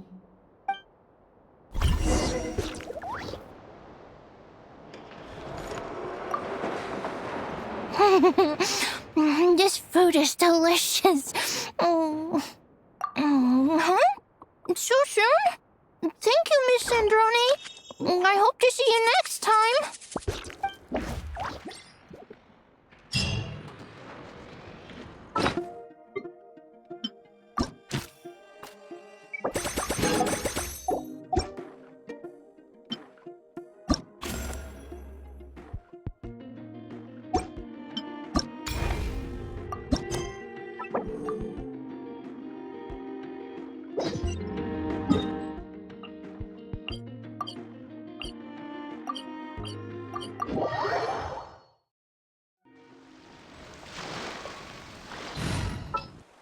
Yeah, I'll do my best.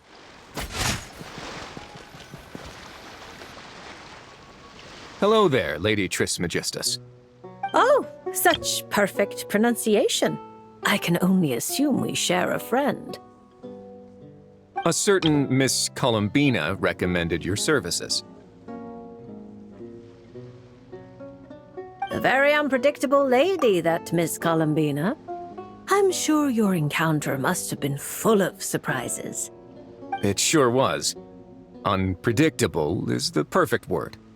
Pleased to make your acquaintance. The name's Risley. Le Duc Soulot, in the flesh. It's a pleasure to meet you. I wouldn't have thought such a great mage as yourself would have heard of me. I'm honored. Or perhaps you saw my arrival in the stars, Lady Trismegistus. Since we're already acquainted, let's dispense with the formalities. You can call me Barbeloth.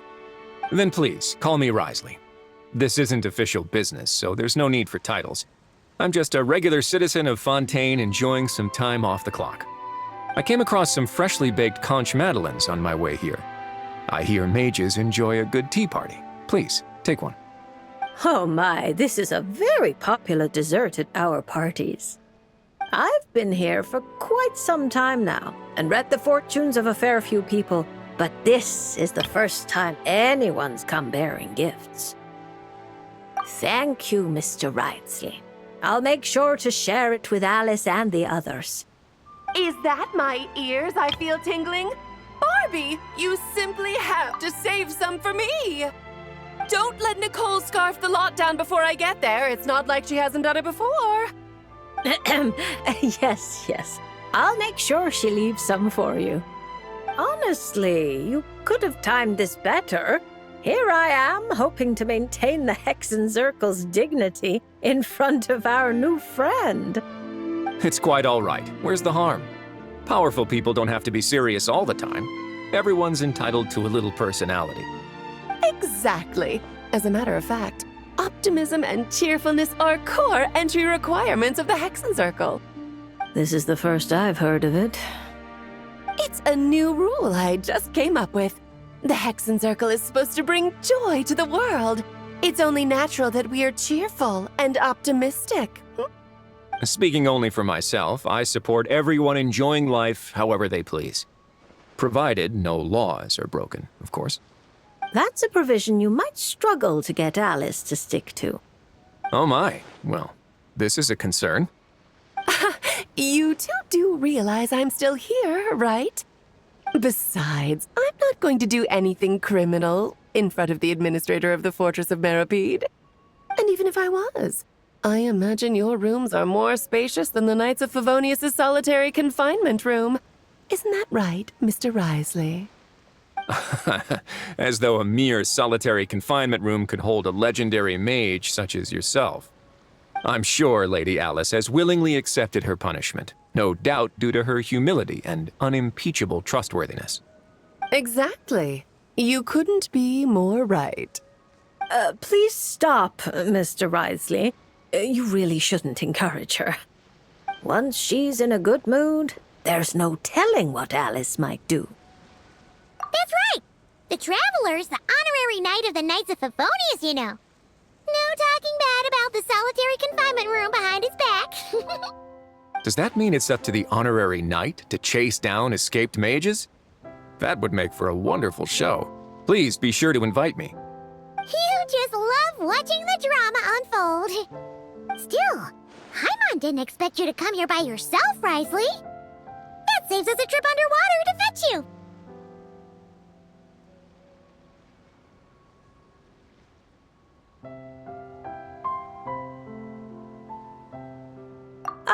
Speaking of which, it's about time we got down to business. Mr. Risley, whether out of respect for Miss Columbina or as thanks for your confectionery, please draw a lunar arcanum. Perhaps a gift from fate lies hidden within. Does that count as a prophecy? You could say that. Then no Fontanian would fail to take it seriously.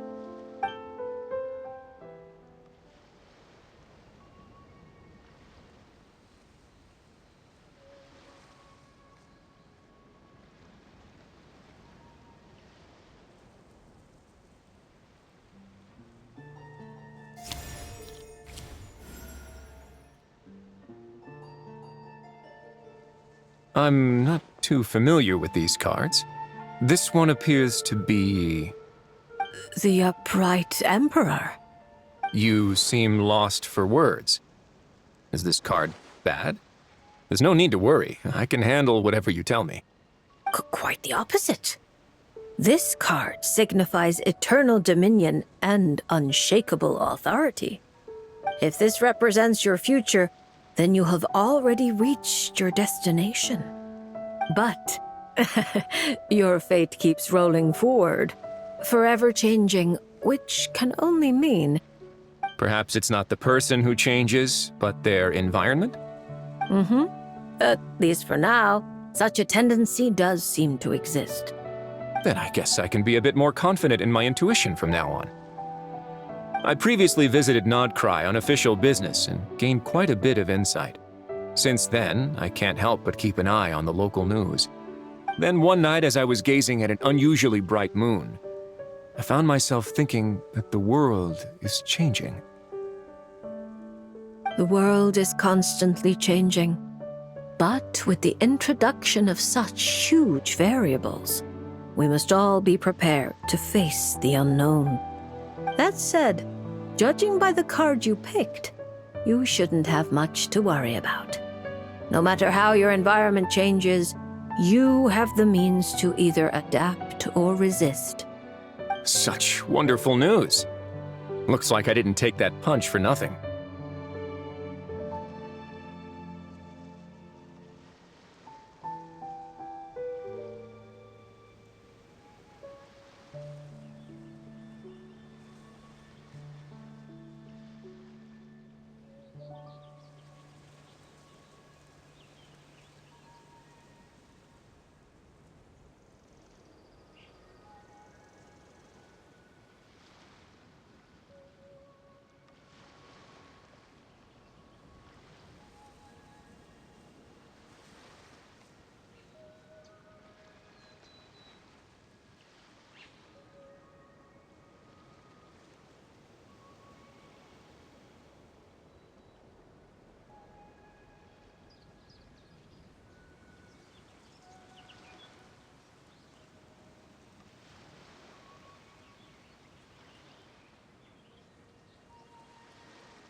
As a matter of curiosity, I have a somewhat presumptuous question to ask.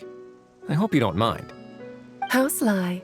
You're deliberately trying to pique our curiosity, Mr. Risley. Now we have no choice but to insist that you ask. Then permit me to be frank. I've always wondered, how exactly does a prophecy ensure its own fulfillment? Take me, for example.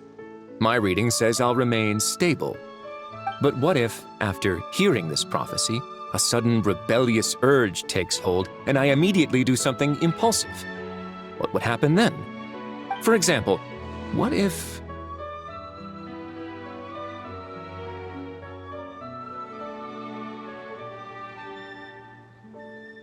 Sure, let's go with that. Are you really dragging that back up again? Oh. No, don't you even... What a happy coincidence. I just so happen to know a very skilled explosives expert. I can't recommend her highly enough. But then the honorary knight will surely act as her guardian, stepping in at the critical moment to stop anything bad from happening. And that is how the prophecy is fulfilled. She sounds like quite the destructive force.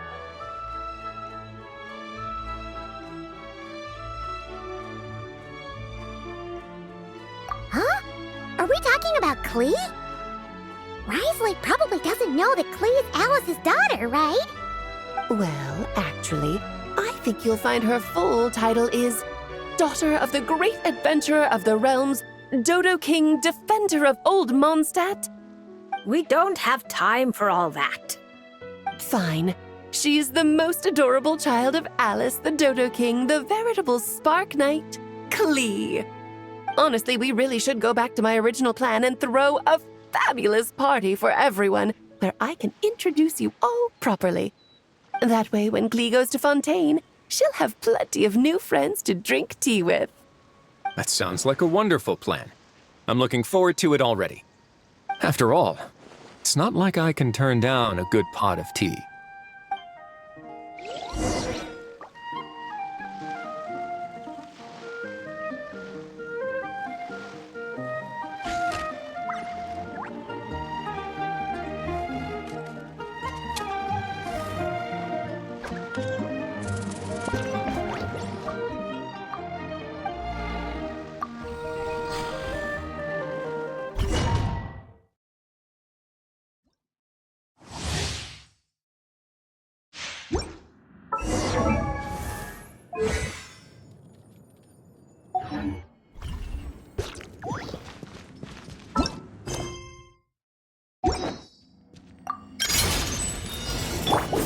By royal decree, This could get a little chilly.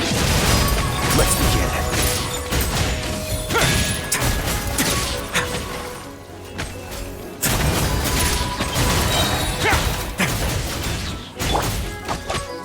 Midnight Phantasmagoria.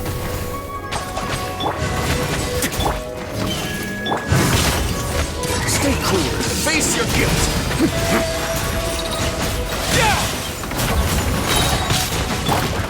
Oz, reveal thyself. As you wish, main Fräulein. Don't run away now.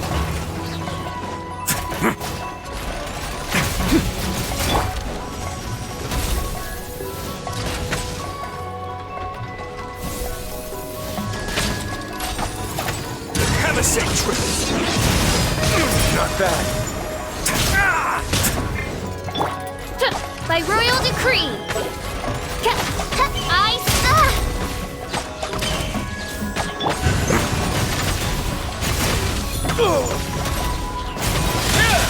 A moment, please.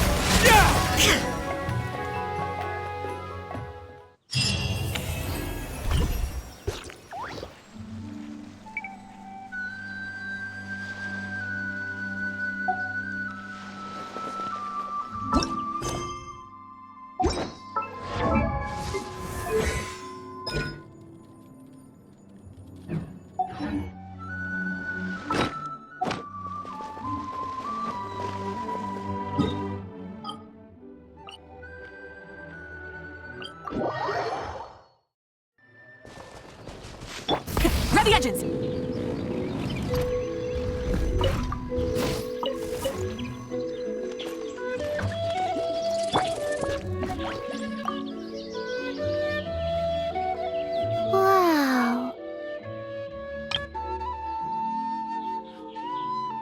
It's beautiful. I'm so glad you like it.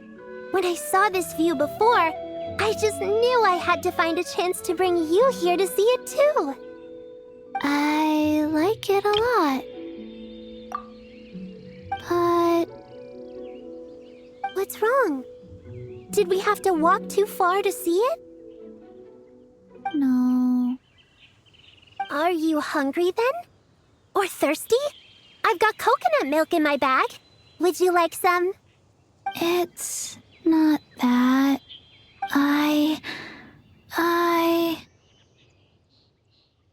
It's okay, Chi-Chi. I'm here. I'm listening. Just take your time. I'll forget this place soon. Yeah, I know. I can only remember things I can write down. Things I can't write, I can't remember. I was so happy today, but if I can't write it down, I'll forget. The color of the leaves, the whirling wind, and your hand, Yao Yao. I'll only remember your name. That's good enough. There. Huh? Hand. Don't you worry, Chi-Chi. I've got a great memory. I can remember all the phrases that Master teaches me to remember spear moves after only a few repetitions. Also, Yanfei's taught me some super cool, associative mnemonics. For example, some of the leaves we saw today were golden, like the bells on my head, and others were green, like the white jade radishes in my basket. Leave all the things you can't remember with me. I won't forget them. I promise. Besides, this isn't the only time we'll visit this place. We can come every month, or drop by whenever we feel like it. Master always says that diligence can make up for a lack of talent. We'll just visit this place more often. And who knows? You might just be able to remember it. Really? Of course. Master said so after all. Or... did I use the saying wrong again? I don't know, but I believe you, Yao Yao. Then let's make a pinky promise. I'm Streetward Rambler's disciple, and my word is as good as my bond. Okay, I will write this down. Ah, right. Try this, Yao Yao. Oh? You cooked a meal too? I do happen to be feeling a little hungry. I wrote this one down.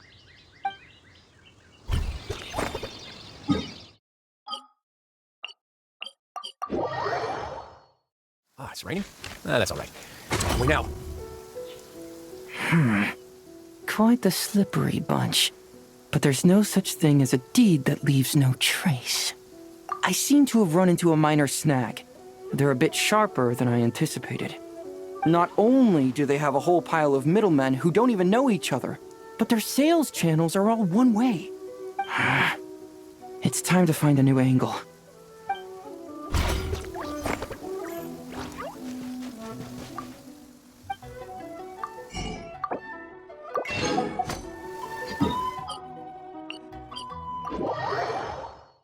They say there's nothing.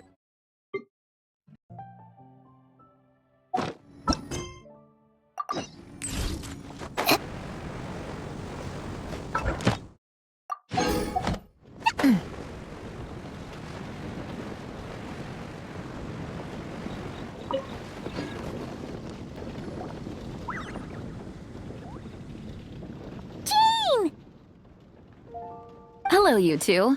I'm glad you got my letter. Durin's awake and waiting on the bench over there. I'm here if you need help. Just give me a shout. Don't worry about us. We'll be fine.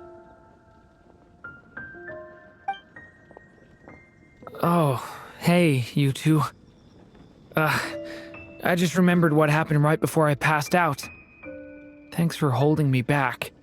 I shudder to think what might have happened if you hadn't. I'm fine now. It's just... a lot of people seem to have forgotten me.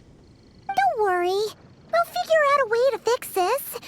Why don't you start by telling us what happened? It felt so strange. After I realized no one recognized me anymore, I suddenly felt like I'd completely lost contact with my body. Abyssal power lies sealed within this body I inhabit. So when I lost my connection to it, I lost control of that power too. It wasn't until I heard everyone calling my name that I was able to reconnect with my body.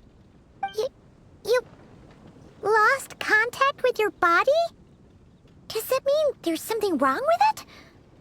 Sounds like we need Albedo more than ever. I don't think the problem lies in Albedo's alchemy. Huh. But then, why are people forgetting you? Guess that's what we need to figure out.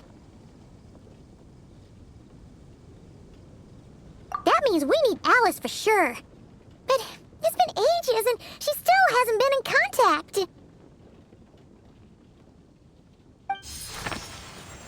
Now would be a really good time for a hint. How could the story's budding branches even hope to reach beyond the towering walls? Leaving the castle, the witch went off in search of the tallest, grandest tree in the whole world. High up in the canopy of that tree, she sought a resting place, a refuge where the little sapling might take root. Go to that place, for it was there that the sapling felt its first breath of wind. Huh? Was that another clue? Does that mean the story isn't over yet? Leaving the castle. It just occurred to me. If this story is all about my own experiences, then wouldn't what happened after I left Simulanka be part of it too? But how could she possibly know exactly what would happen? And even if she did, how could we know when the story was complete? Yeah. Since we can't reach Alice right now, we'll just have to get to the bottom of this ourselves. But first, we gotta figure out where this riddle wants us to go. The tallest, grandest tree in the whole wide world. Huh. The only place that ever gave me that feeling was the one I ended up in right after leaving Simulanka. They had great coffee there, too. And so many books you'd never run out of things to read. Think about it. Our search in Mondstadt began in a library, right? Well, Sumeru City's got one of those, too. And it's absolutely huge. What do you say? Should we try looking there? Huh. That does kind of make sense. And it's not like Paimon's got a better idea. Alright, let's just give Jean and the others a heads up first. Well, it sounds like you've got a plan, so I won't interfere. All I ask is that you stay safe. Albedo won't be back for some time, and until he is, we can't know for sure how dangerous Durin might be in his current state. I'm so sorry about what happened before. Believe me, I'm not blaming you, and neither is anyone else here. If anything, it's the opposite. We're all just worried about you. Worried? About me? Come with me. I want to show you something. As soon as they heard you were awake, they all hurried over to see how you were doing. You all came to see me? A little birdie told me you're working on finishing a storybook. So maybe all those people losing their memories is just a plot twist, waiting to be resolved. Miss Lisa, you always seem to know how to put my mind at ease. Please, everyone, don't worry about me. When I get back, I'll find a way to complete my mother's story, and the one we started, too.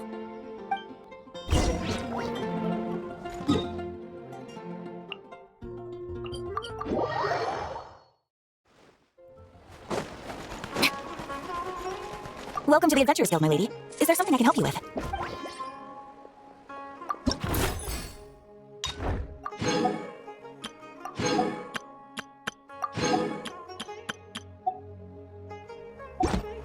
Welcome to the Adventurers Guild, my lady. Is there something I can help you with? Thank you for completing today's commissions. Here is your reward. Welcome to the Adventurers Guild, my lady. Is there something I can help you with?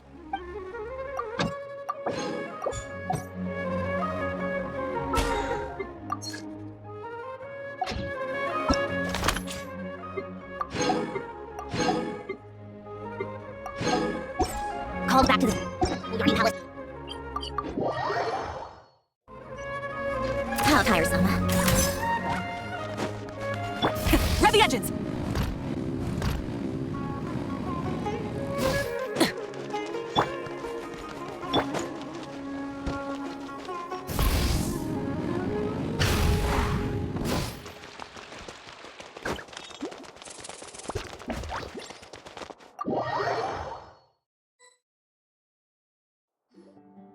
Whew.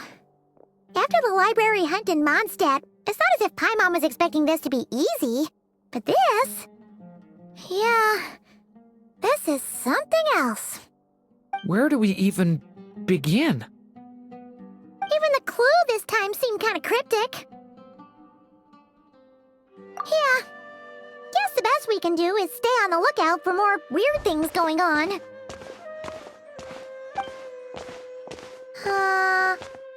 Huh? Sorry, what was that? I'm here to return Volume 5. According to the catalog, Volume 5 of this series is not available for loan. I can't accept the return of a book that was never checked out in the first place. Let me put it this way. My copy is complete. Yours, on the other hand, is missing large amounts of content. So you should swap it for mine instead. Sir, you have to understand. Managing a library is a serious business, and we have protocols in place for this kind of thing.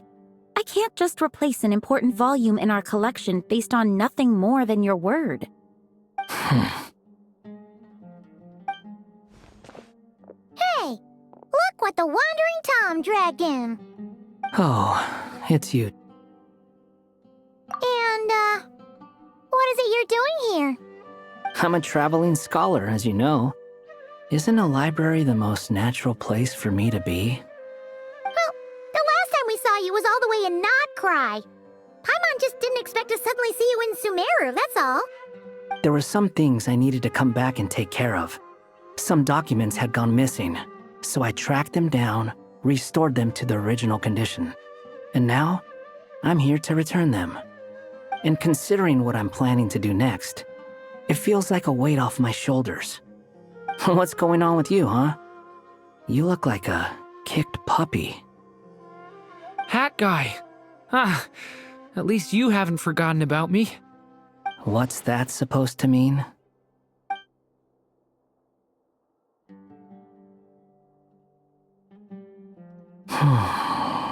So it's been getting worse. Sounds like you know something we don't. After he left Simulanka, he spent some time traveling Sumeru with me.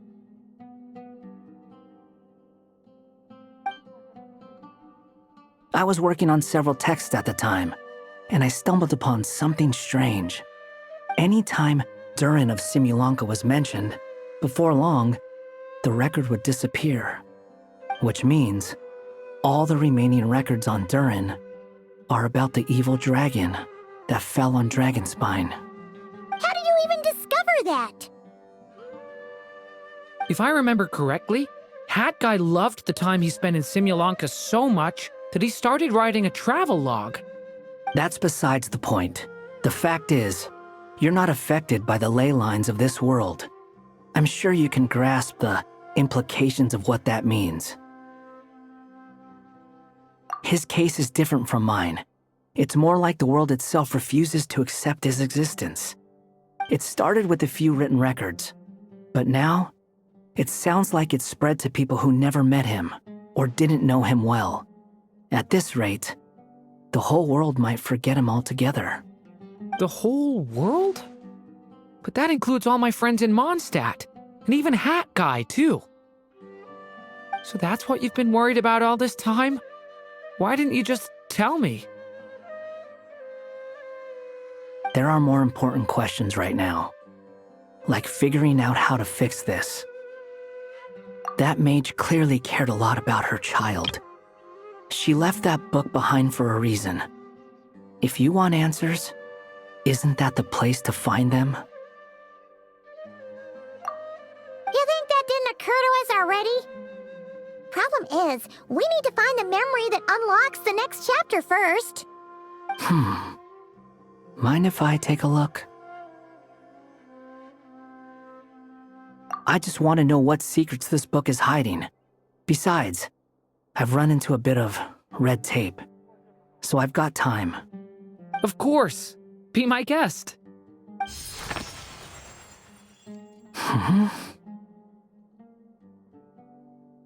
So, the memory we've been looking for was about you all along?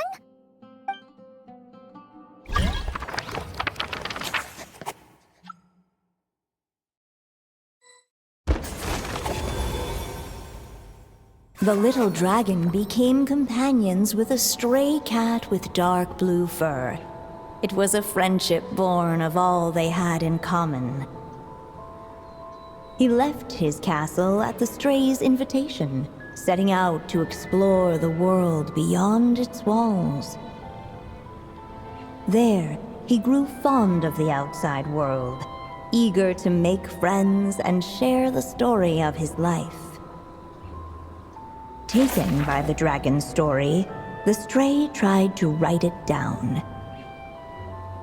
But he soon realized that no matter how he tried, it would always warp into the evil dragon's tale.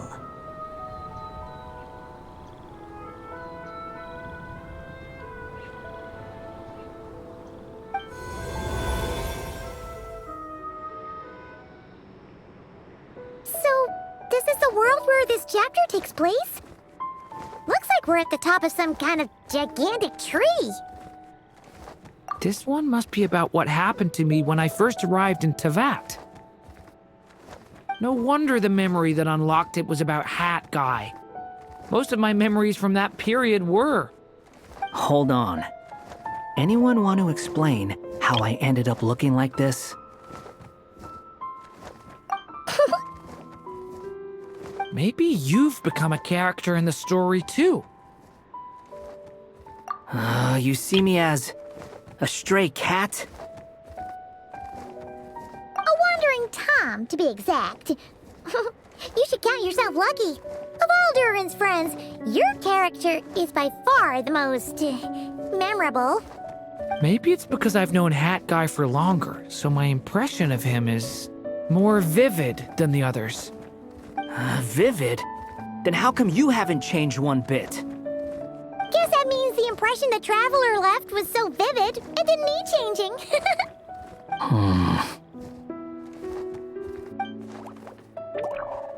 Hello, everyone! Ready for today's adventure? It's the storybook, Durin! Oh. So you're not playing yourself in this one? Does that mean the two of you have even more memorable roles to play? Where are we going today, kitty cat?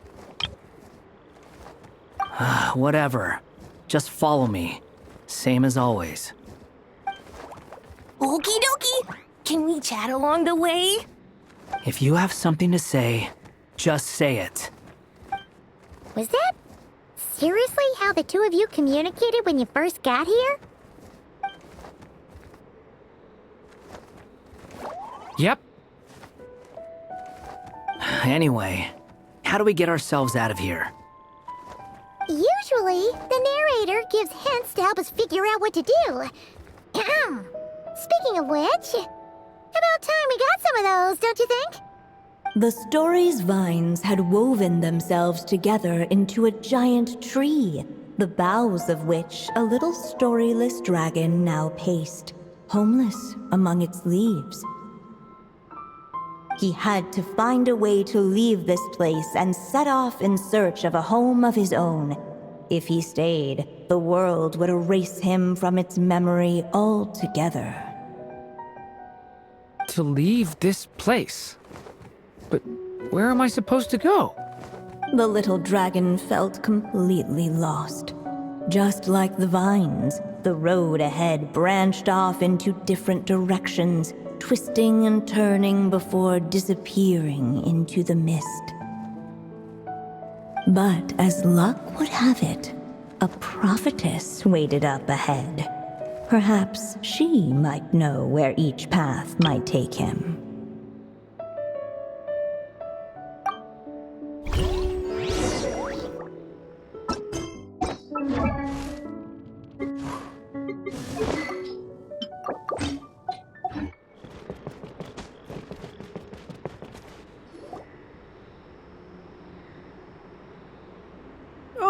You must be the little lost dragon.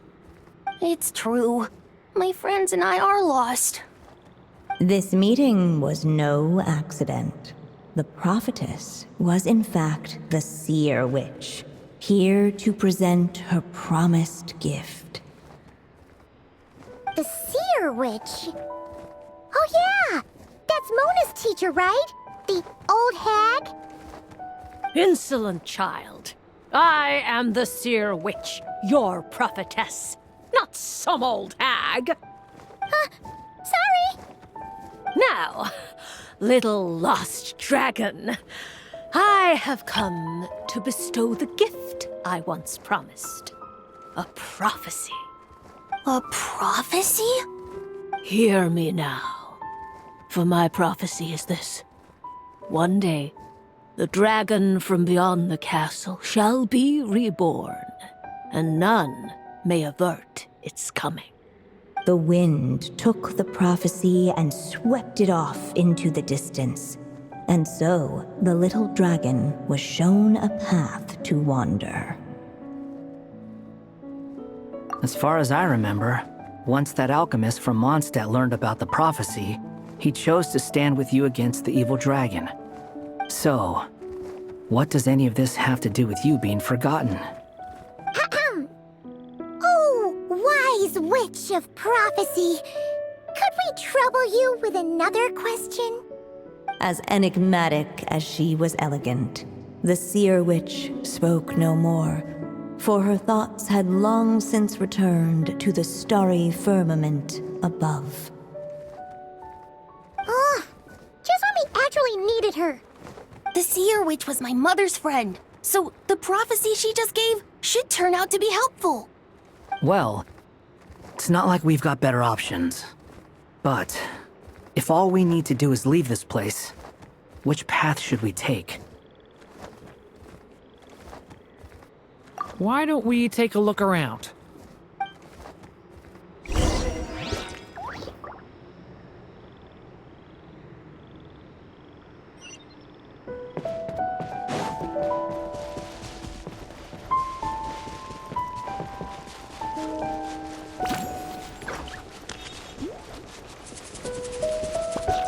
The wind kept blowing, but the little dragon had not yet resolved to follow it. Before him lay a foggy path, and where it might lead he could not tell.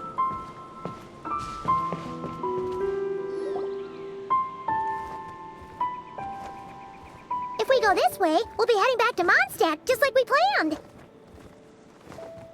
Out of all the options so far, this seems like the safest, right? At least we know what happens next. He helps stop the evil dragon from returning, gets a new body, makes a whole bunch of friends, who all just forget about him. But you didn't forget, Hat Guy. I'm just saying, choosing this path wouldn't solve the main problem. you'd still end up being forgotten. Huh. I'm not against choosing this path. I just wonder what secrets it might be hiding. Let me think about it.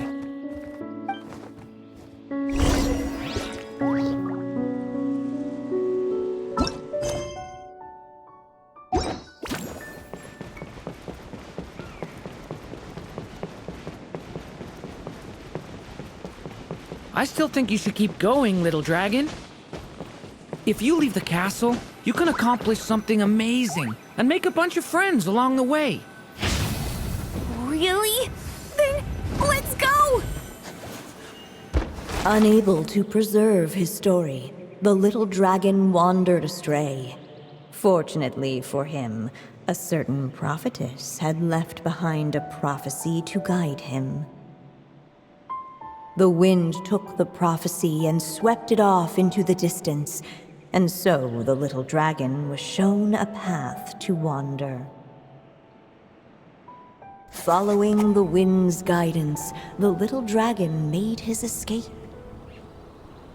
In turn, the prophetess affirmed the little dragon's choice, leaving an extra secret as her parting gift. Now that you've made up your mind, I shall keep my promise by explaining Fate's little trick. Long, long ago, the gods of the high heavens gave the world outside the castle a magic of its own. They called it storytelling. It was a magic of almost unshakable power that governed how people met, grew close, and understood one another. Each person had a story meant for them and them alone, one whose ending was written in the heavens long ago. In truth, your story and the evil dragons are simply two versions of the same tale, and that is something the magic of storytelling cannot abide. Beyond the castle's walls, your story cannot take root, for the evil dragon's tale has done so already.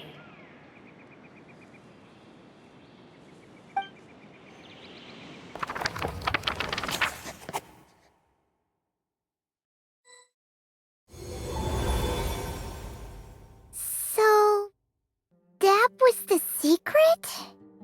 Huh. But what does that mean?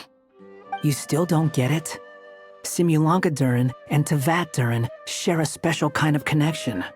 Their fates are mirror images of one another. While they were in two separate worlds, there may have been some mutual influence, but their fates were independent.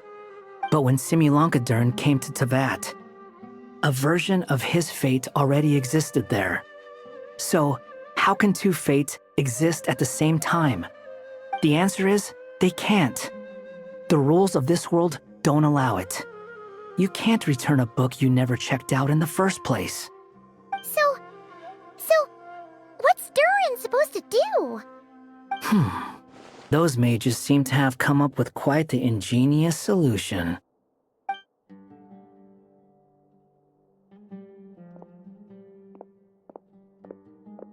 I'm here to make a return. As I said, there's no record of Volume 5 of this series ever being checked out. Then just think of this as Volume 6.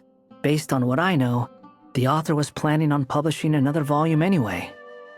The catalog does have a slot reserved for Volume 6. So, this is it? Sure, let's go with that. All you need to know is, I'll be the one writing this series from now on. You... What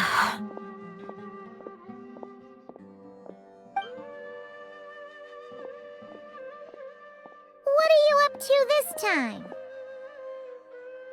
Remember the red tape I mentioned before? Well, I just took care of it. Now, I guess you'll be off to see your alchemist friend? It should be pretty obvious by now. He has the answers you're looking for. Well, we do have a whole bunch of things to confirm with Rubedo, that's for sure. But didn't Jean say he'd be gone for quite a while? I'll join you.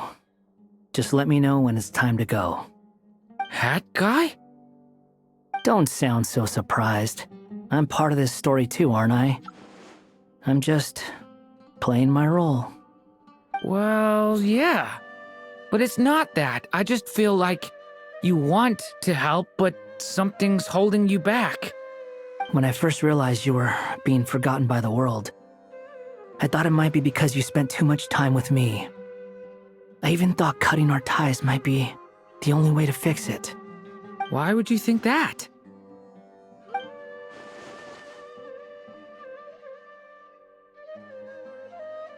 It doesn't matter now. Judging from the answer this book has given us, I was probably overthinking it.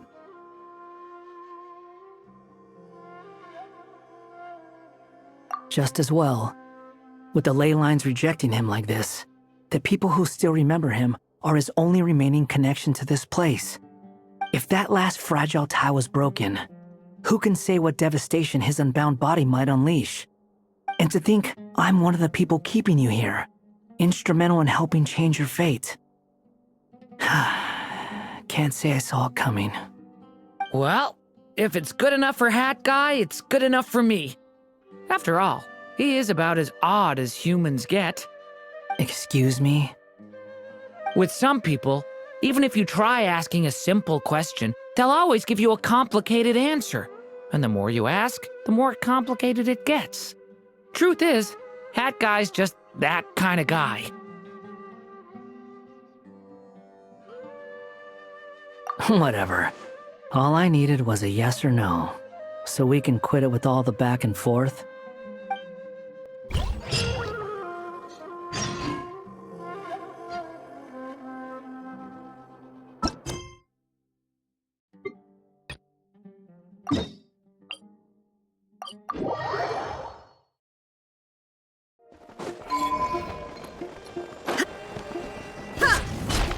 Come on, keep up.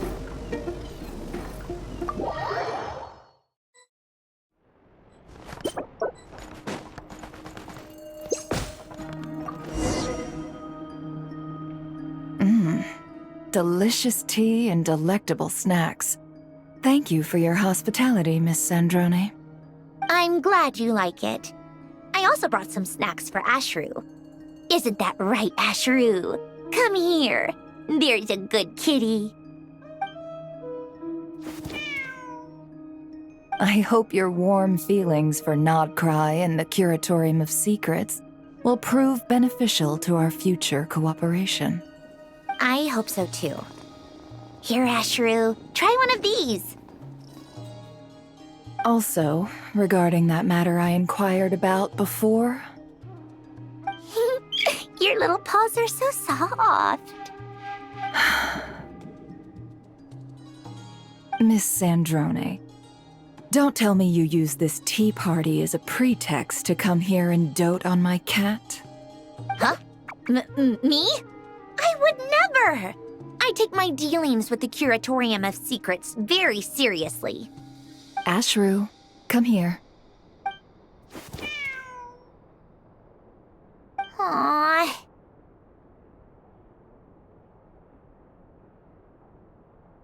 Then let's talk about the details of our dealings, shall we?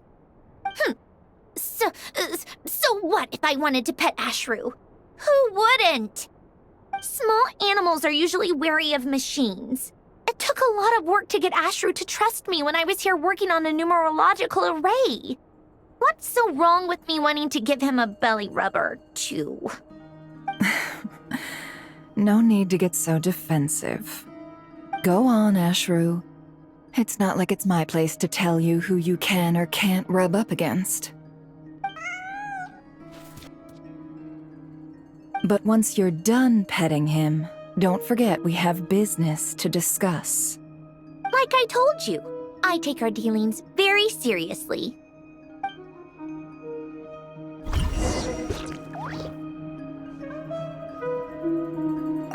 Tea tastes so much better when paired with useful intel.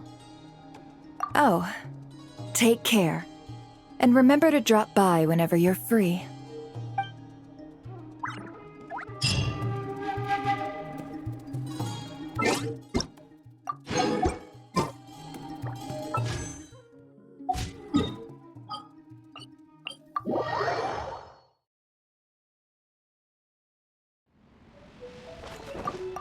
This realm is truly beginning to thrive. I cannot help but be stirred.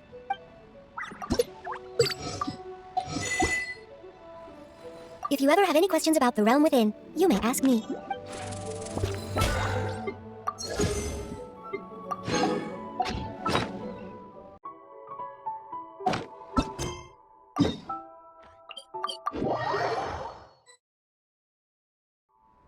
So this is the other Durin, huh? If this had been the dragon that ended up being revived in Mondstadt, there's no telling what kind of calamity that people would have had to endure. So, if you think about it like that, Durin's actually a hero. No, I'm just a little envious, that's all. Not everyone gets a chance to be a hero. Actually, most of the credit belongs to Rubedo. Then again, barely anyone even remembers you at this point. So I guess there's not much left to envy. Oh, so you three still remember Durin. Looks like the memory loss hasn't spread to close friends. Yet. I guess that means my memory of you must still be complete as well. Rubedo. You're finally here! Oh, boy, do we have a whole pile of questions for you! Oh, you're here too? I think I've pieced together some of what happened to him. But what's your take on things?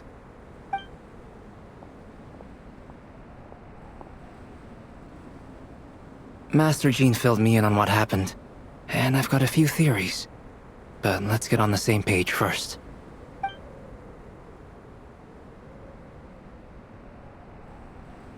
Well, physically, he's doing fine.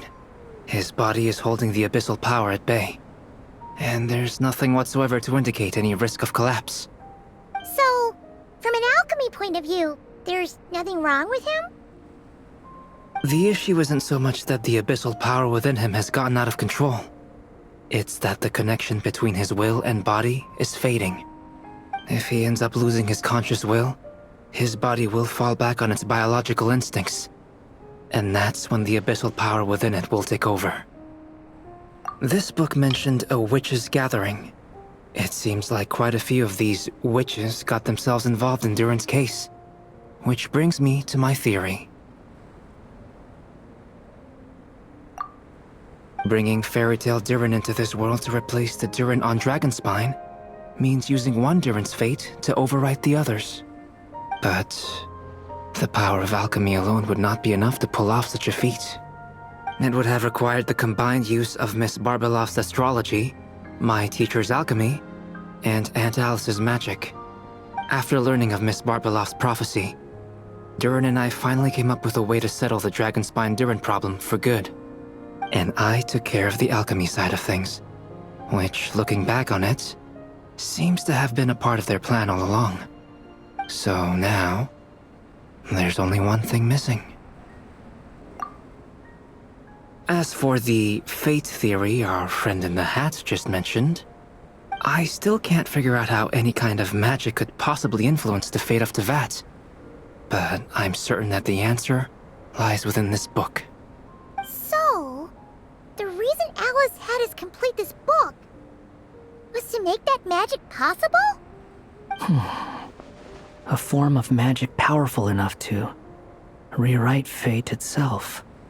Well, we've no time to lose. I just need to take a look at the book. The next part of the story most likely relates to me. So the memory that unlocks it must be connected to me too. Huh?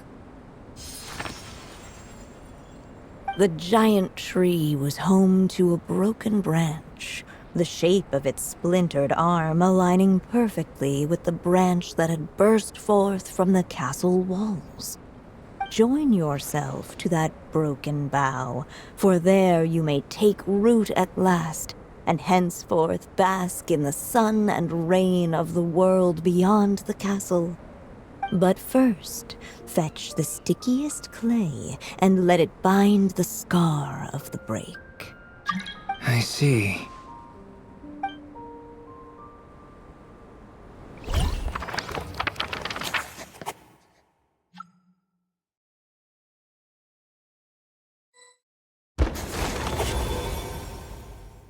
Guided by the breeze, the little dragon arrived at an alchemist's workshop.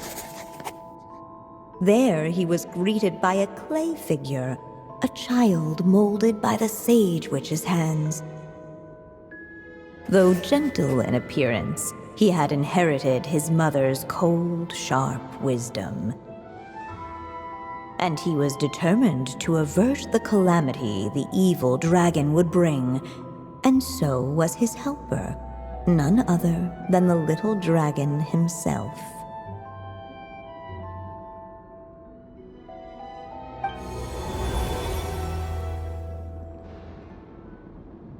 What is this place?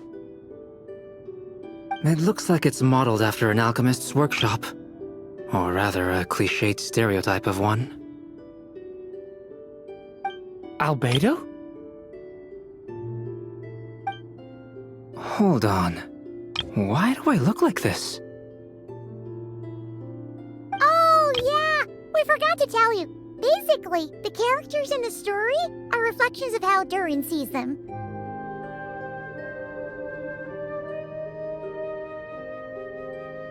At least you're still human-shaped?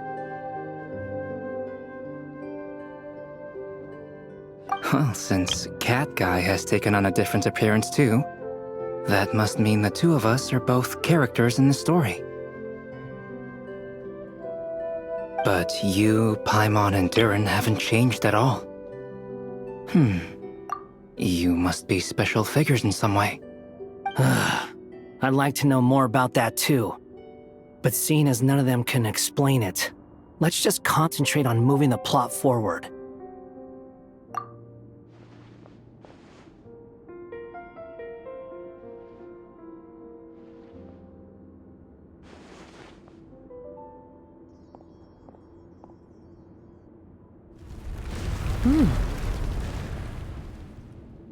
And just like that, the group stumbled upon a hidden passageway.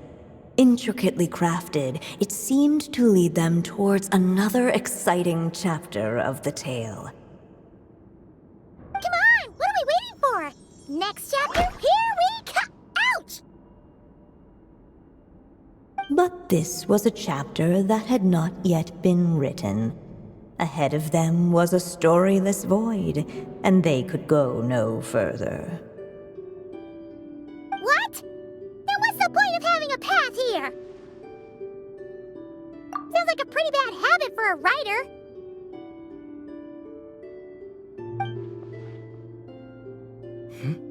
Over here! I found something. What the clay figure found was none other than the evil dragon's heart itself. Though the creature had perished long ago, its heart was still there, pulsing away and growing warmer with every beat.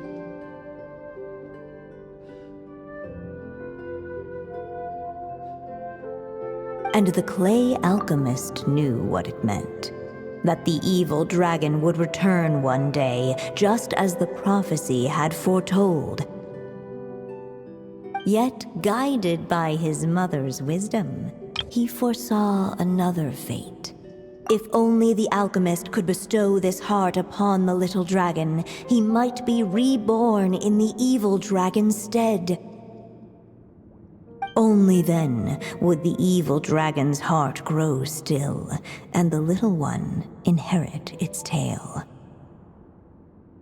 Sounds like this chapter's about Albedo bringing me to life? If that really was the solution, though, this would have been over the minute I finished the transmutation. So why is Durin still being forgotten? There has to be some other reason. Yeah, I'd like to explore the area a bit more.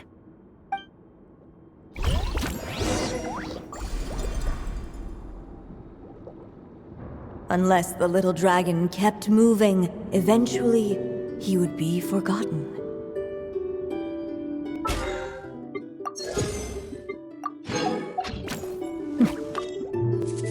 Do you think we could just destroy it? Be it the calamity headed for Mondstadt or my inability to leave behind a story of my own, doesn't it all come down to the fact that this heart never truly died? What if, here in this story, we could finally destroy it? Could Aunt Alice's magic really allow us to do what's theoretically meant to be impossible? Either way, it's an intriguing idea. I'm not opposed to giving it a shot. Durin! It's just... I'm still afraid someday, even you guys will end up forgetting me. If there's even the slightest chance it'll prevent that, I'm willing to try anything. But I'm not sure if I can destroy it on my own. Chances are, I'm gonna need your help again. So please, everyone, help me destroy this heart, once and for all!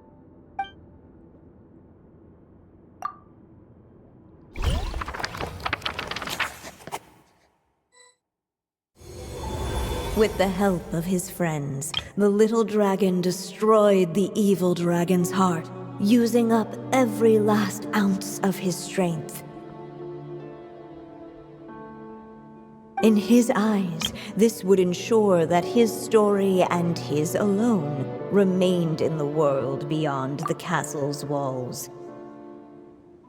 But the evil dragon's heart was like a great tree with roots digging deep beneath the surface.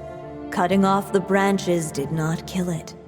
No, it just made it impossible for a new branch to take their place. The gnarled roots retreated back into the frozen earth, biding their time for a chance to bud again. Cut off from their source, the rootless branches above the surface slowly withered away. The little dragon's story faded into nothingness, and in the world beyond the castle, only the evil dragon's tale endured. Who am I? Is this... me? And so the story ended, with the little dragon fading from sight, leaving nothing but the evil dragon's shadow in his place. Oh no! That means Durin! What do we do now?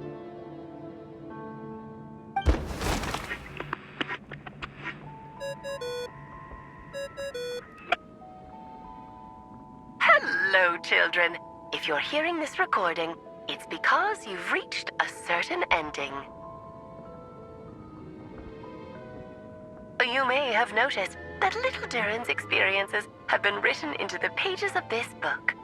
Well, you should know that in the same way, its ending will also be written onto him. So be careful, because triggering a bad ending could be somewhat problematic. Let me guess, you're upset that I didn't warn you earlier? Don't worry though, I've thought it all through.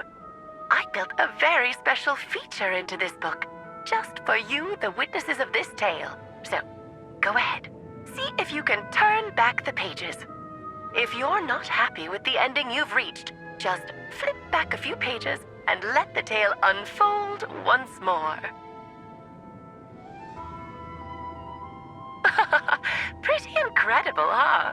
That's the power of magic.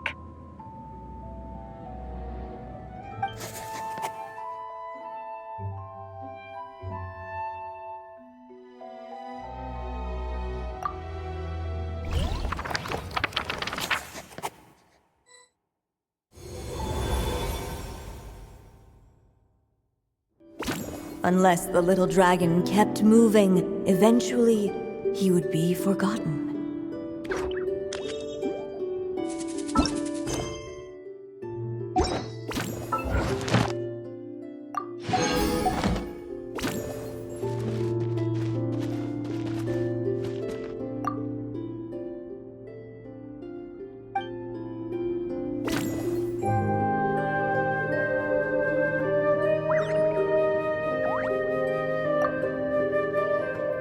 The evil dragon's heart continued to beat, as if waiting for the little dragon to accept it as his own. Looks like we have no choice but to get this done. Whatever happens next, Durin is going to need all of our help. Is everyone ready?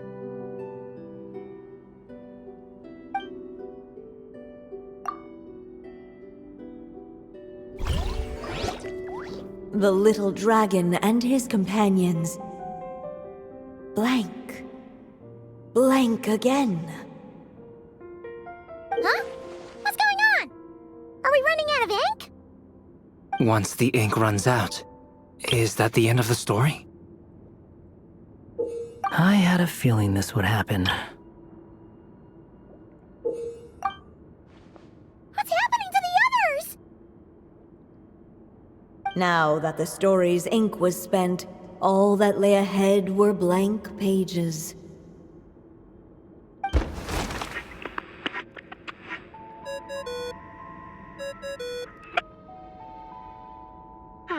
Looks like you've discovered another possible ending. Do not lose hope. You just need to keep searching, for there are possibilities that only you can bring to life.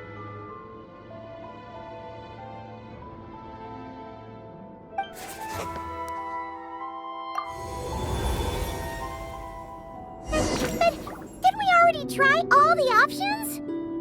Ugh. We'll just have to see if there's something we missed.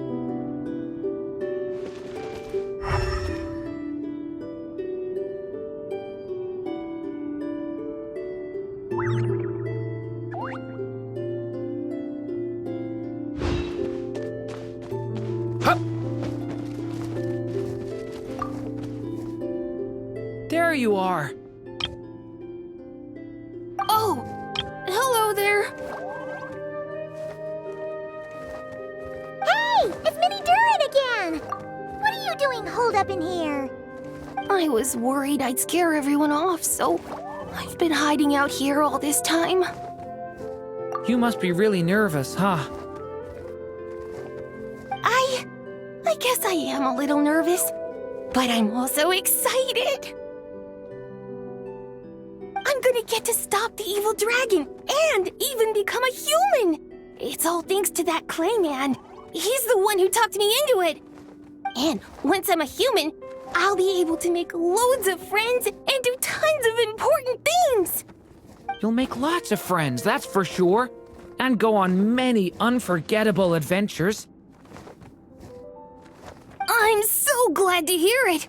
The only thing is, the clay man said becoming human isn't gonna be easy. So I'm feeling a little anxious too.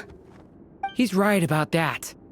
Even if you manage to become a human, there will always be tougher challenges on the road ahead. Really? But even so, your friends will be there to help you. Oh? Then I'm not afraid. Funny, isn't it? After talking to you, I'm not afraid anymore either. So, are you ready now? Yep, I'm ready to become a human. What the clay figure found was none other than the evil dragon's heart itself. Though the creature had perished long ago, its heart was still there, pulsing away and growing warmer with every beat. And the clay alchemist knew what it meant. That the evil dragon would return one day, just as the prophecy had foretold. Yet, guided by his mother's wisdom, he foresaw another fate. If only the alchemist could bestow this heart upon the little dragon, he might be reborn in the evil dragon's stead.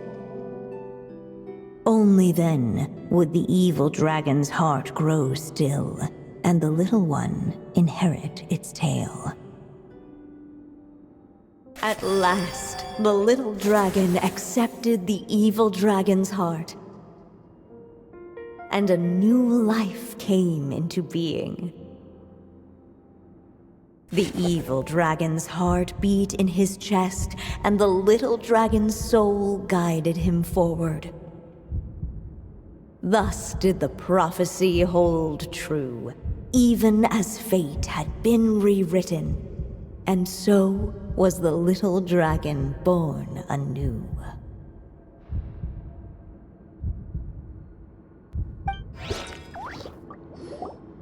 Finally! A happy ending! That must be the last step, right? Woohoo! We completed the story!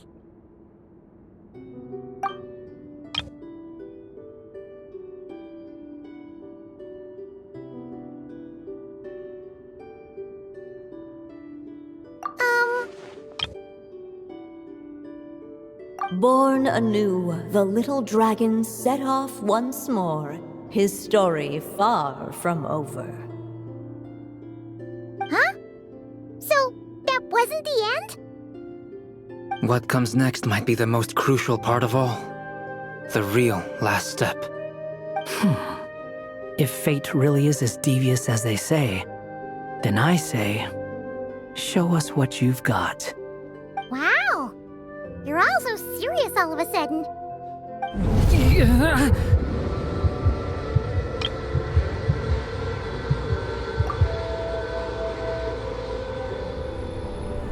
Durian, are you alright?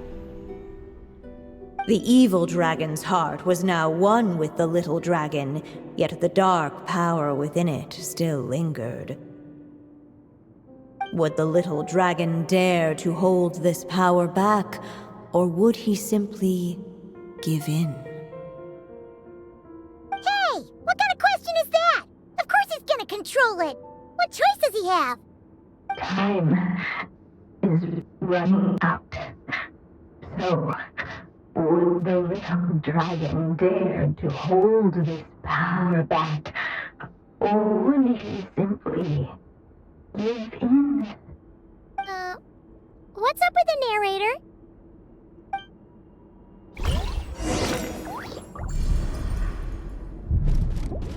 Would he dare to hold this power back?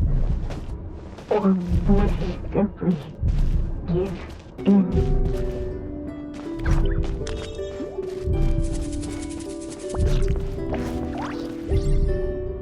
The little dragon and his companions blank.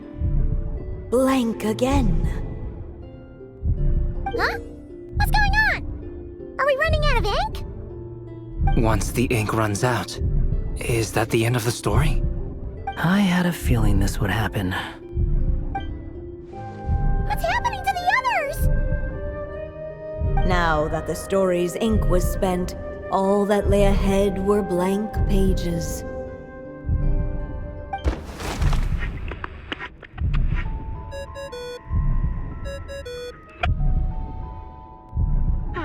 Looks like you've discovered another possible ending. Do not lose hope. You just need to keep searching, for there are possibilities that only you can bring to life.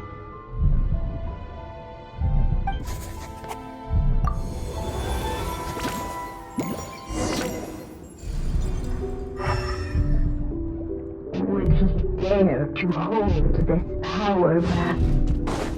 Or would he simply... Returning to the castle. I just never thought crossing over into a new world would create so much trouble. All I wanted was to make some friends. I'm starting to think I kind of miss being in Simulanka. You might look back on it with fondness, but if I were you, I wouldn't miss it. Why? Sometimes, moving on with your life comes at a cost. But That's better than going nowhere at all. You don't have to worry, Durin. No matter what problem you face, there will always be a solution. Okay. Sometimes I wish I could just go back and see it again.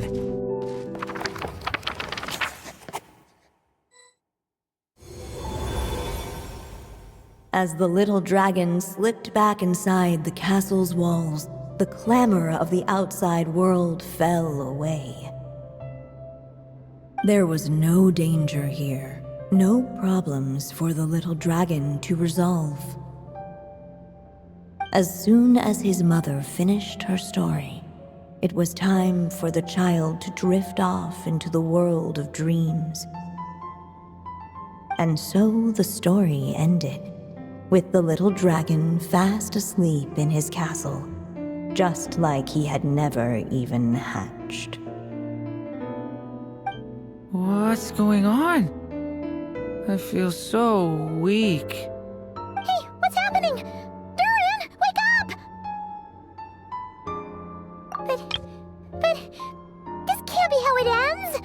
Durin promised to bring back everyone's memories. There's no way he'd accept an ending like this.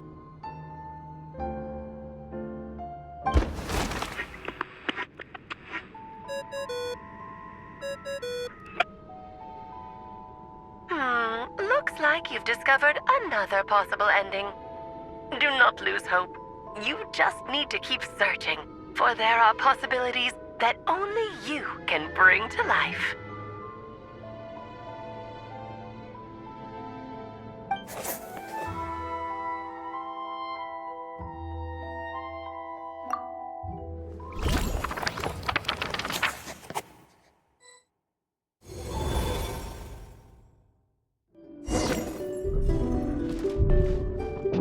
Dare to hold this power map, or would he simply give in?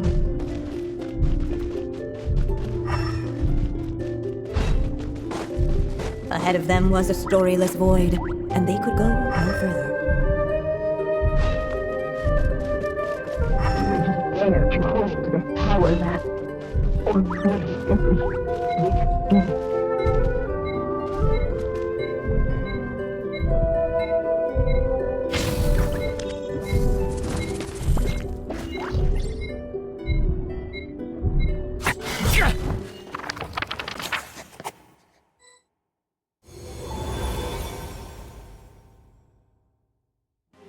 The little dragon was at an impasse, and the dark power within him surged like a tide.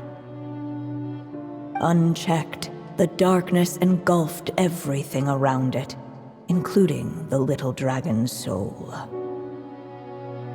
The little dragon's story faded into nothingness, and in the world beyond the castle, only the evil dragon's tale endured. Is this me? And so the story ended, with the little dragon fading from sight, leaving nothing but the evil dragon's shadow in his place. Oh no! That means Durin... What do we do now?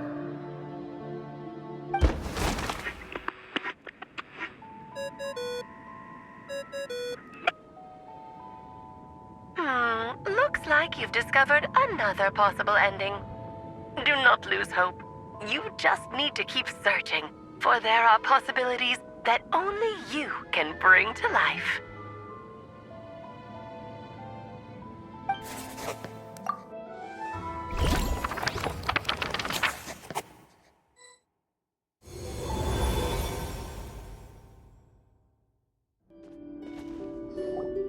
What's going on here? Why isn't the story letting Durin just suppress the abyssal power? It keeps getting stuck.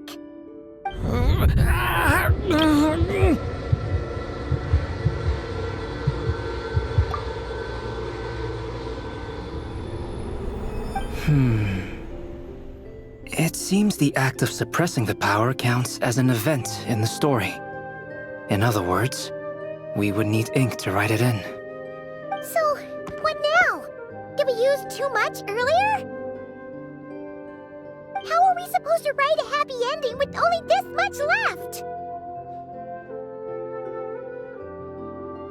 But... Well, this is Durin's story. As long as he's alive and well, why should it end? If there really is such a direct correlation between the story and his fate, I may have a potential hypothesis. Durin was, and still is in essence, a storybook character, written into being by M. From the moment he was born, he has always dwelt within her story. And I suspect that has remained the case, even after his arrival in Tevat. Reviving Durin in the evil dragon's place was an act of grafting this Durin story onto the latter's fate. In essence, that is how his fate was rewritten. But there is a fundamental difference between a being's story and its fate.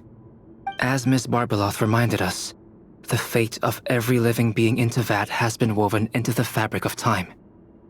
Its most natural path, therefore, is to proceed along its given track. But Durin's story, on the other hand...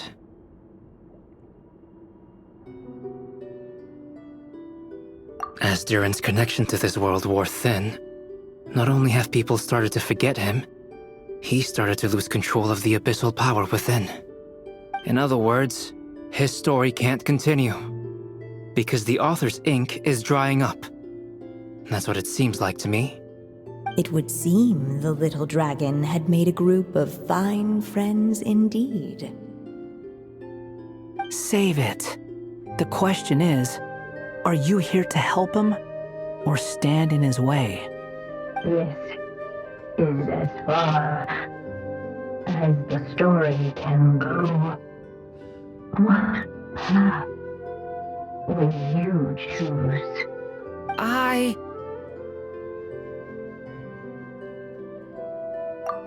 suppose the final decision is up to me.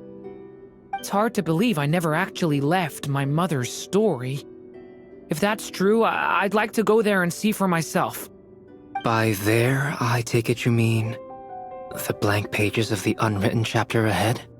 But we still don't even know how Alice's magic works. If Durin belongs inside the story, then going outside of it to some unwritten part, isn't that too risky? I'm not afraid. I second that. It would seem this is one answer you need to go seize for yourself. So be it. Whatever obstacles stand in your way, we'll tear them down together.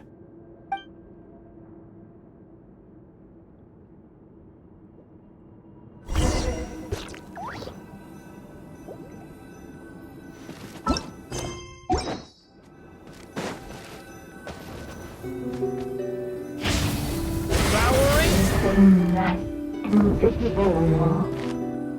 It was as if the little dragon was staring at the uncrossable edge of existence itself. In that invisible wall, it was as if the little dragon was staring at the uncrossable edge of existence itself. All of a sudden, it began to fracture, as if struck by some transcendent will.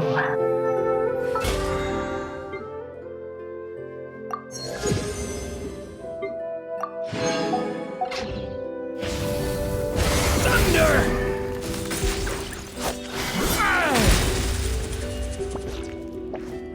Gotta keep going.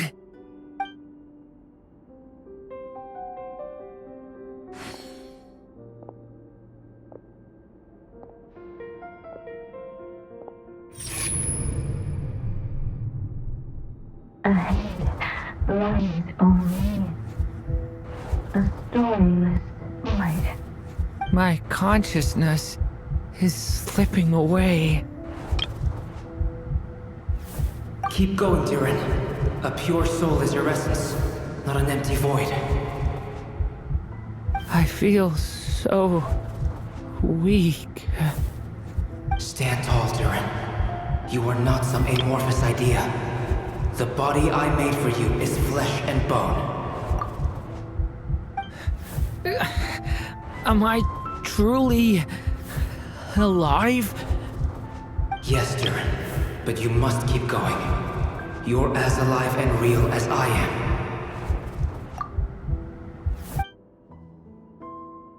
I can't feel a connection. You're not alone in this world, Durin.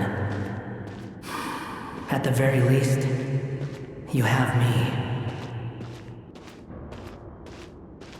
I can't remember anything. Who am I? Your name is Durin, and there are many who still remember it.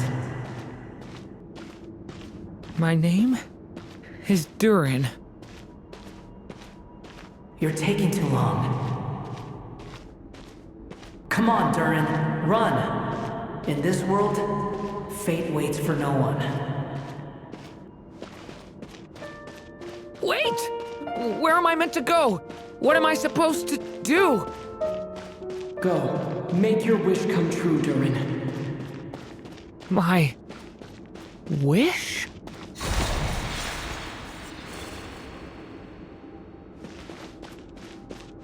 Your story's not over yet!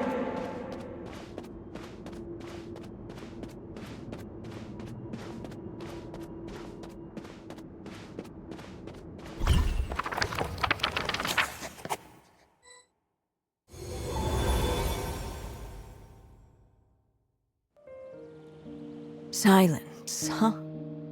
Have you nothing to say about my proposal?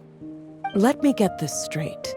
You want to graft your story onto this unfinished thread of fate, and in doing so, not only rewrite that fate, but allow the story to live on. Quite the brilliant idea. Still, the story's survival depends entirely on whether the author keeps writing. Exactly. And the moment foretold by the prophecy is still centuries away. I see. I thought my own ignorance might be the problem. That I'd asked more of the noble science of alchemy than it could ever deliver. Or that I had failed to discern the heavenly signs and grasp the secret truth underlying the prophecy. Little did I imagine that time itself would prove to be the greatest hurdle of all. Well, my friend, this has been a most intriguing experiment. And from an academic perspective, at least, I don't think it was a bad proposal. Someday, the prophecy will come to pass. So remember, my friend, much like the stars themselves, there will always be something that transcends the test of time. Thank you, everyone. You've helped me so much already. But, Alice, I still have one final favor to ask of you. Will you lend me your magic one last time, just enough for me to keep his story alive until the prophecy is fulfilled? You mean you want me to extend your lifespan? No, not in that sense. As Rheindotter once told me, the laws governing life and death are among the most unyielding in this world. I'm well aware of that. Whether it lasts a day or an age, the span of one's life is determined by fate alone. If I tried to breach that law by force, I'm afraid I would lose what makes me human. This is not a path I want to go down. If I am to die, then I shall die a human. So, what is it that you want me to do? I would like you to send this pen of mine into the future. I see. Then perhaps there really is a way I can help. I could create a kind of story magic to take over the writing once you're gone. Oh, but for it to work, you would need to provide enough of your own words for it to learn from. How much? Oh, an immense amount. So much, in fact, that you would have to spend the rest of your life writing. And even then, I'm sorry to say, it would not last forever. No matter how much you write, there is a limit to the number of words you can leave behind. But the world itself will never stop changing. Someday, perhaps, even your entire corpus will not be enough for the magic to continue describing this world. And when that happens, the story will end. Still, it's worth a try.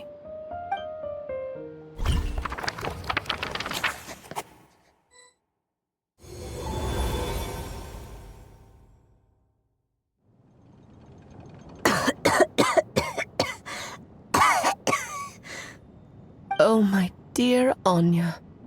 Even after all this time, you're still... Look at you. You should be enjoying your old age in peace and quiet, especially now that things are finally returning to normal after that terrible calamity. Once he leaves Simulanka, things will only get more complicated. If his story is to continue, there needs to be more material for the magic to draw upon. I'll just have to skip over some of the less important details. Anya, why do you insist on sending him out of the storybook world? Why must he face his fate in Tivat? Why not just let him remain within the story? With my magic, even fate's curse could be undone and he could live happily ever after. I suppose.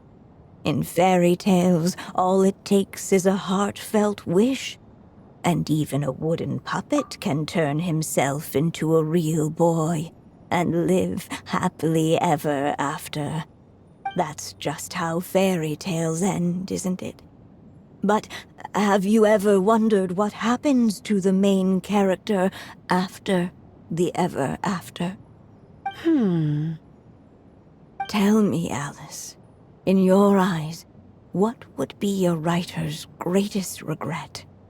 To leave a story without an ending. Not a bad answer. It's true, many writers come to consider that their greatest regret. But I see things differently. My greatest regret is that every story I write has to come to an end in the first place. Anya. No matter how brilliantly a character shines, the moment their story ends, their potential is lost forever. For them, the story itself becomes an inescapable fate. But what if, instead, I could place my pen in their hand and let them continue the story themselves? You mean... You said it yourself. I can only leave so many words behind. Even with your magic, the idea that I could keep the story going until the prophecy comes to pass is wishful thinking at best. But I've found a way to use your magic to transform some of my finished stories into a special kind of ink. This ink is a magical medium he can use to complete the story the way he wants to. For what is storytelling but another kind of magic? And if he can experience the whole tale himself while leaving behind his own wishes and aspirations, even once he reaches the chapter where I stopped, he'll still be able to carry the story forward on his own. And so, by leaving him this ink, I can entrust him with the responsibility of writing his own story. A character with the power to write their own story. That way, he'll finally be free from the cage that is my pen, And like anyone else living in the real world, he can go on to create a life of his own. And you no longer need to worry about the constraints of my magic. What a brilliant idea, Anya. But there are still risks. First of all, once he arrives in Tevat, he'll have to rely entirely on the story you left him to maintain his connection to that world. As you gradually hand over creative control, that connection will grow weaker, and at some point, he might lose it altogether. But at the same time, he'll also have the chance to forge that connection for himself. The issue is, this method taps into too many of Tevat's core secrets. Any overt hints you try to leave will be erased in no time. In fact, it'd be hard for you to leave anything at all to guide them. We still have the story itself, though. I can use that to show them the way. It's entirely possible he burns through all your ink, never reaches the chapter you had in mind, and gets stuck roaming the chapters of his past. But despite all that, I still believe in what this child can become. His hopes and wishes can be his ink, so he won't be trapped by mine running dry. Oh, what the writer you are, Anya. Your imagination never ceases to amaze. And you do know how much I love a happy ending. You shall have my help, my dear. Thank you, my friend. Well then, my child, do you understand what you must do? Yes, I think I do.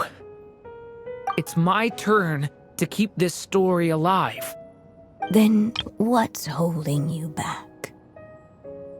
What will become of you after I take up this pen? I will fade away. There will no longer be a reason for me to go on existing. My child, or your mother, I should say, passed away long ago. The voice you're hearing is nothing but a magical echo that has now fulfilled its purpose. You needn't feel so reluctant to let me go. I know my mother died long ago. It's just, when you lose your mom too soon, it's hard to tear yourself away from the stories she used to read. I guess it's a silly way of pretending she's still here, by your side.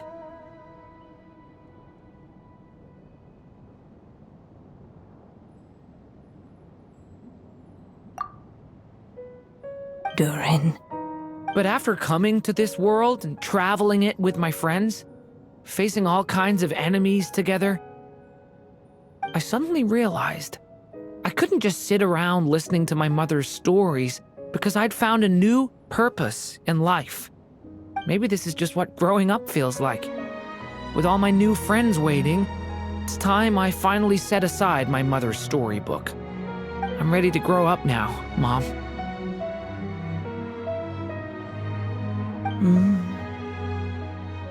Then take this. A gift I should have given you a long time ago. You've witnessed this story from the very beginning. Made your wishes, offered your blessings, and even wrote your choices into its pages. From here on out, this pen is yours. Now I ask of you, the other pillar of this story, as both its reader and its witness, will you turn the page so the next chapter can begin?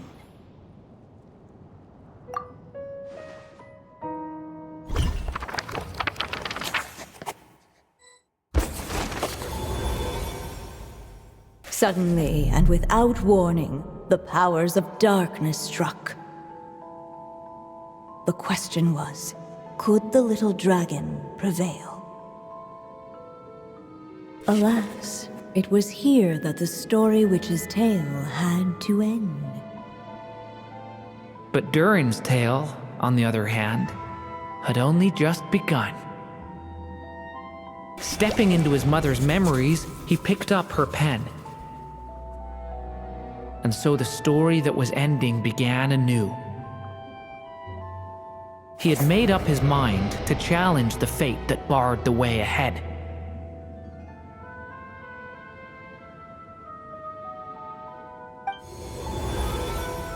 Looks like this is the final step. A chance to strike back at fate? Now that's not something that comes knocking every day.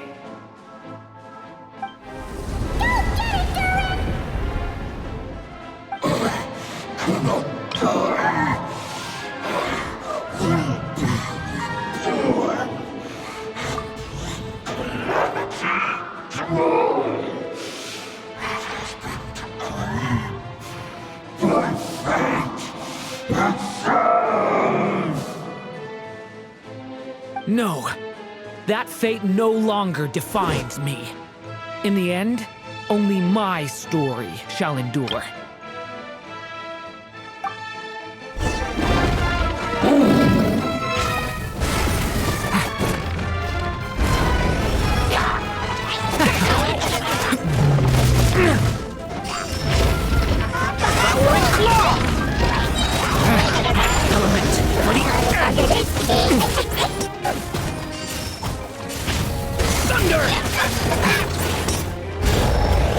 I'm dodging this one. Here, I'll help lift you up.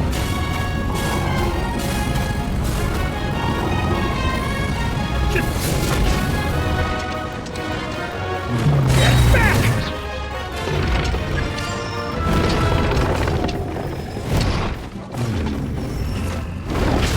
Only my story shall endure.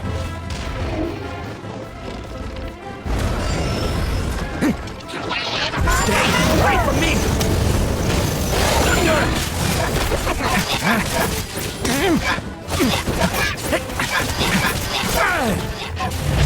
Get back!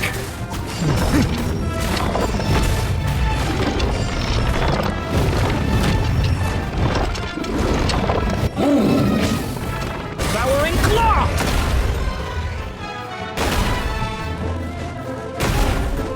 Stop that! Looks like there's nowhere to hide. Here, I'll cover for you.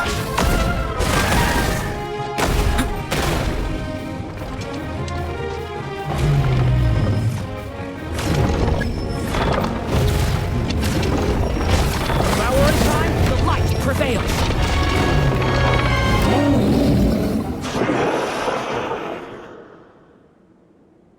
Thank you, Mom. And so it was that Durin defeated the darkness and rewrote his fate.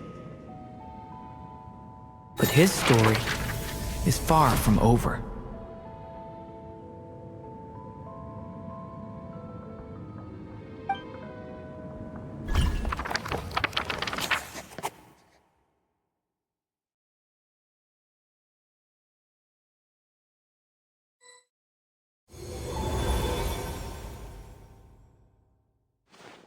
Is everyone okay?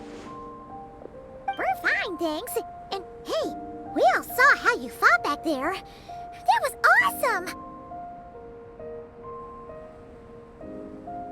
I have to admit, I do feel like something in me has changed. I owe you all so much. Without your help, I don't know if I could have ever made it this far. Just a shame I could only help out from the sidelines. Like I said before, it's not every day that you get to put fate in its place. Well, I'm sure you'll hear it someday. Hear what? The chance to strike back at fate knocking at your door. Yeah, maybe someday. Allow me to just check one thing.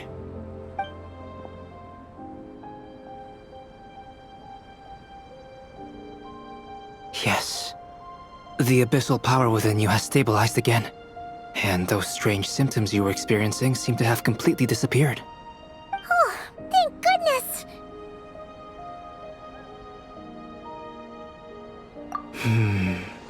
I wonder what it means, though. Aside from the principles of alchemy, what other law of this world governs his being? Look, it all turned out fine, so just leave it at that. Now that this one's out of danger, it's time for me to get out of here. You're leaving so soon? Well, don't humans usually throw a party after something like this? A party? Do I look like that kind of guy? Anyway, come find me again next time you're in trouble. That's what friends are for, right? In a way, though, he is right. This is Durin's moment to celebrate, not the time for academic discussions. Hey, I don't blame you for asking. And honestly, I'd be perfectly happy to talk about it. It's just, I wouldn't even know where to start. It's all right. I'm sure we'll get a chance at some point. After all, your story's only just begun. All right then. Traveler and Paimon, we'll part ways here. Given the extraordinary nature of the things we witnessed today, I need to make sure it's all recorded properly. Okay, see ya! So, it's party time next! Huh?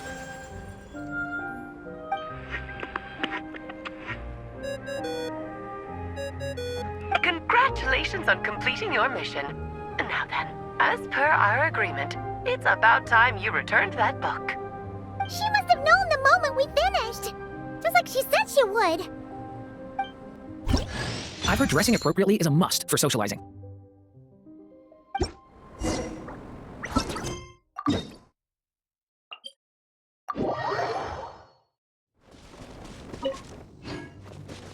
Try and stop me!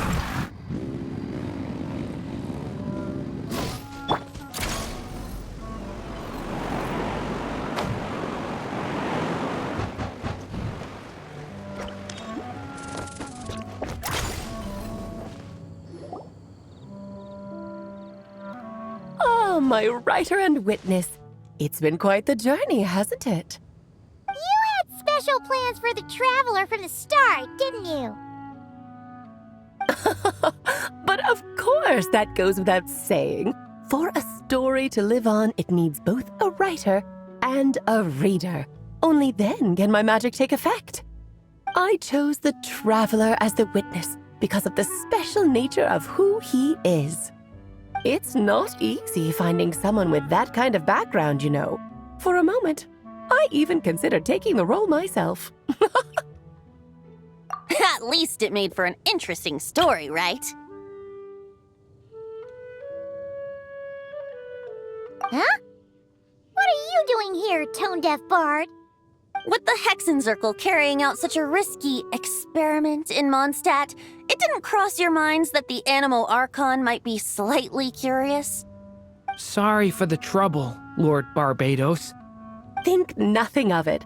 I dare say the Animo Archon quite enjoyed coming along for the ride. Now then, as agreed, let us see the fruits of your labor. Here, please take a look. Well. Somehow, despite all my careful planning, it still turned out to be full of surprises. It never even crossed my mind that Rhindotter's child would be capable of handling that kind of alchemy in her stead. When he asked for help with the materials, oh my, I nearly couldn't believe it. If only the others were here too, we could all celebrate together. I'm right here, you know.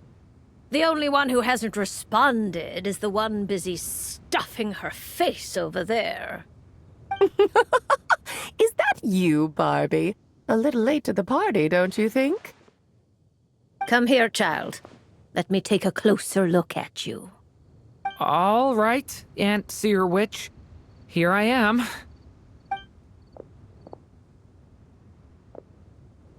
Just as I thought. This child's fate does not appear among the stars. Anya has accomplished what almost no one before her could. What does that mean?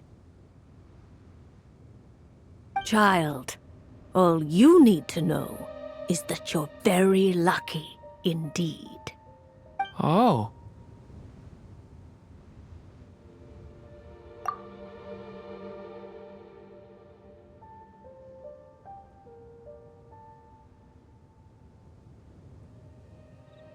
Just like how she was in the story, huh? Tell me, little Durin, what will you do next? I, for one, cannot wait to see how your story unfolds. Well, there's so much I want to do. I'm not even sure where to begin. How about settling your most recent regret?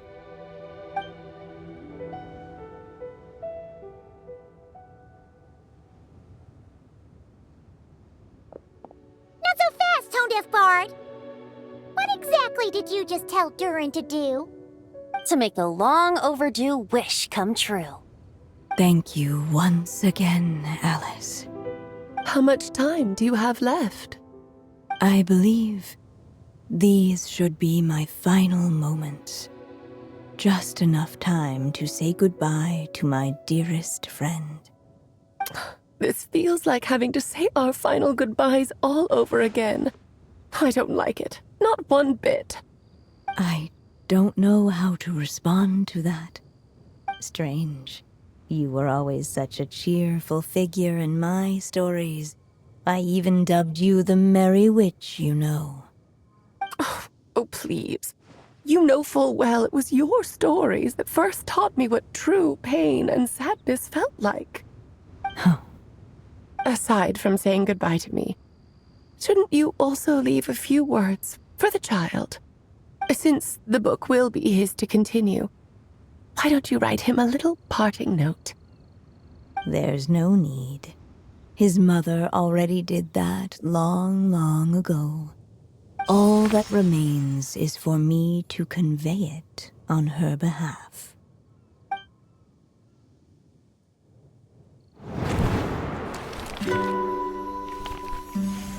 My child, these may be the last words I get to leave you. I've always thought of the characters in my stories as my children, loving each one of them, just like a mother would. But you are the most extraordinary of them all. You alone can defy the fate of this world and write the perfect ending to my story. You alone shall leave these pages for a future I will not see. Still I say to you, fly, my sweet child. Just like a forest breeze yearns for the open sky, head into the unknown and seek an adventure to call your own. If you meet a dragon bright as 1,000 jewels, dance through the air together. You are not alone, for this world has accepted your place in it. Do not lose heart. You still have many wishes left to fulfill.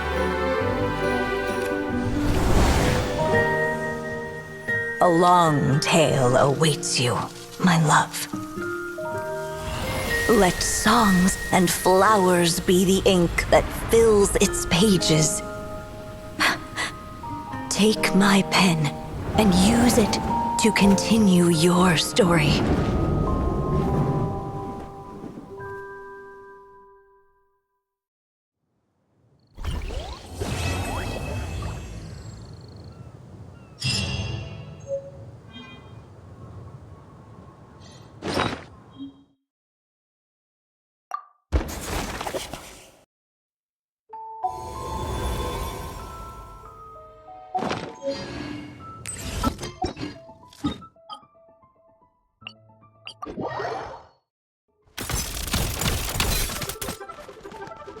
Hey, break.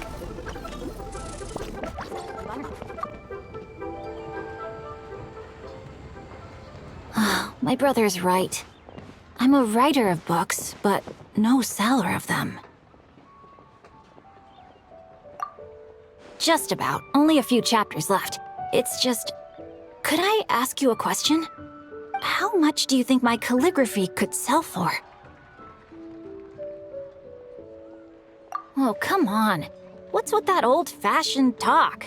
I'm being serious here. Yeah, thank you. At least you're not couching it in business jargon like they do at home. Penned words are worth their weight in gold, and there's no market for such prices as you might command. Earlier, I asked my brother about the typewriter situation. He cut me off just as I was about to ask why he hadn't brought one back for me. And can you guess what he said? No. In fact, he'd actually brought one back a long time ago. He even knows about everything that's happened recently, and asked me to try the typewriter to see if the size was appropriate. As it turns out, it did. In fact, its dimensions had been modified to suit the dimensions of my palms, which made it very comfortable to use. He even said that, in an emergency, I could use this typewriter for my novels and other writing needs, and that he'd already notified my great-grandfather of the arrangement. As to why he didn't just give me the typewriter earlier, it was actually because he was hoping that I could eventually improve my penmanship. They say that to see a person's writing is to see them also. Handwritten words will always give a reader a greater sense of closeness to the author. My brother said that he was also willing to part with the Chronicle of Cleansing Ink, rather than sending me the typewriter straight away. Because he felt that while my handwriting wasn't up to par, it still showed a sense of remarkable style and vigor. As such, he feared that were I to simply keep using a typewriter, I would forget how to write with the pen altogether, thus ending any possibility for my improvement in calligraphy. To be honest, he had me sweating there too. I was so nervous I almost crushed my teacup. I was afraid he might say something like, "In business, closeness is communication, communication is connection, and connection is mora. As such, to practice one's penmanship is to earn mora." If he had said that, I would have had to flee to Changyun's place and stay there for maybe 10 days to 2 weeks. Yeah, he never talks about the business with me. He just lets me live my life. But even though he says nothing about it, we have too many business dealings for me not to know that to see a person's writing is to see them also, and fine words written are worth their weight in gold. A single article of my great-grandfather's writing is worth hundreds of thousands of mora, and a letter from my brother can bring someone here just to say a personal thank you. When I went out with my brother on a courtesy call, I even saw someone who had hung and framed a congratulatory note left by my great-grandfather. Now, take a look at these books. These are novels I just wrote, and the contents are completely identical. But when I signed one of them, the last stroke I penned went a few inches wide and voila! It can sell for 200 extra mora. The words are all the same, and the writing hadn't changed one bit either. But the price changed, all on account of the length of a single stroke. Congratulatory notes can have the same content, but everyone would hang my great-grandfather's up on a wall and carefully preserve one that my brother sent. I know that these are just trivial matters of business, and no one really cares what the letters themselves say. It's all about who sent it to them. It's just... I know. Thank you. I know it's been tough on you reading my scribblings. I'll learn how to use that typewriter as soon as possible. We shall soon be forever rid of badly written letters.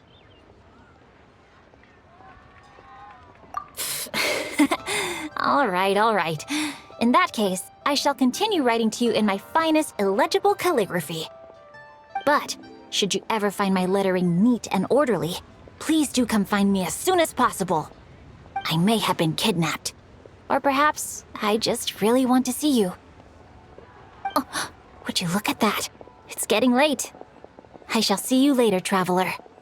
I wonder if Mr. Chiffon also turned to the sword because he did not want to see the products of his pen peddled for coin.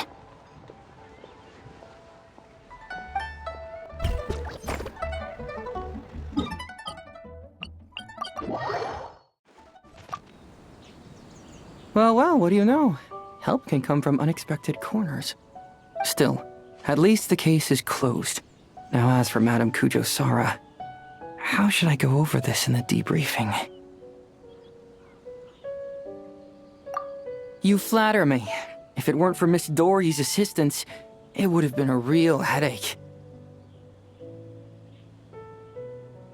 A potion from Miss Dory? Oh, that would be the ultra-amazing miracle tonic, guaranteed to make you taller with 0 effort, right? I've heard of it. Her name's been on the Tenryou Commission's watch list for ages, and we've already tested the potion. It's a harmless herbal mix, and the herbs themselves are healthy, so it technically does boost growth.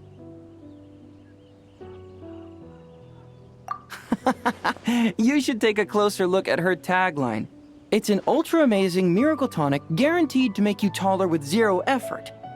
But did she mention anywhere how long it would take to grow taller? Bingo! Drinking it might promote growth over time, but as for how long you'd have to drink it before you saw results, who can say? If you ask me, chugging milk would be way more effective than drinking that. Exactly. From what I can tell, Miss Dory herself knows that this so-called miracle tonic is little more than a placebo. Which is why she put so much energy into hyping it up with marketing, redirecting everyone's attention right where she wanted it. Huh. Now that I think about it, that's probably why she was so cooperative. Didn't even want to talk about compensation. That's the one.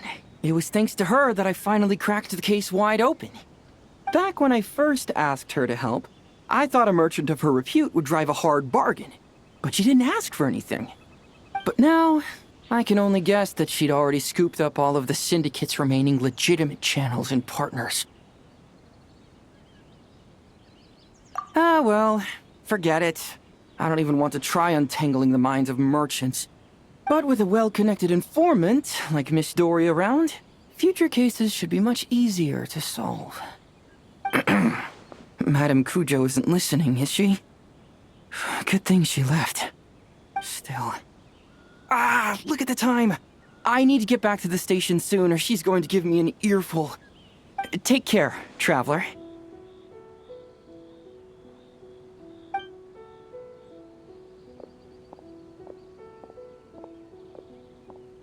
But remember, no crimes, okay?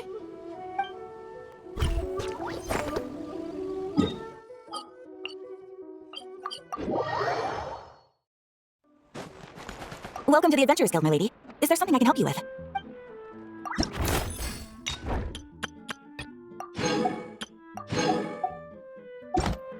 Welcome to the Adventurers Guild, my lady. Is there something I can help you with? Thank you for completing today's commissions. Here is your reward. Welcome to the Adventurers Guild, my lady. Is there something I can help you with? Full throttle!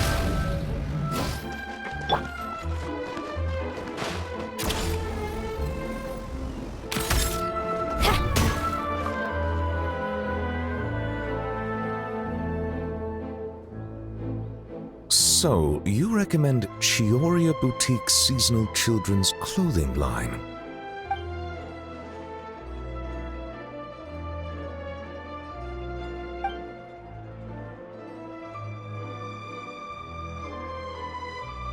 In that case, I shall place an order.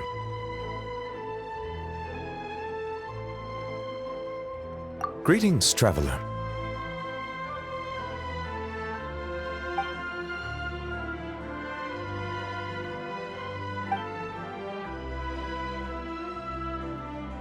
A rare opportunity to take a vacation has arisen, and I plan to use it to visit the Melusines in Merosea Village.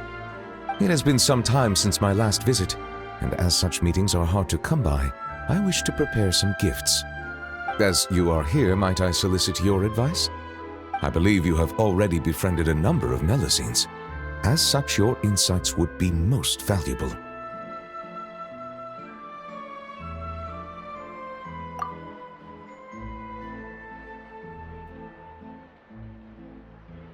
Indeed, given the environmental variations there, some waterproof paints would make a good gift.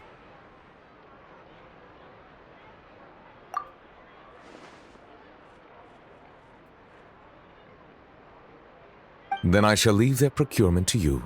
Thank you. Prioritize what you like, without regard to cost. I will ensure you have an ample budget.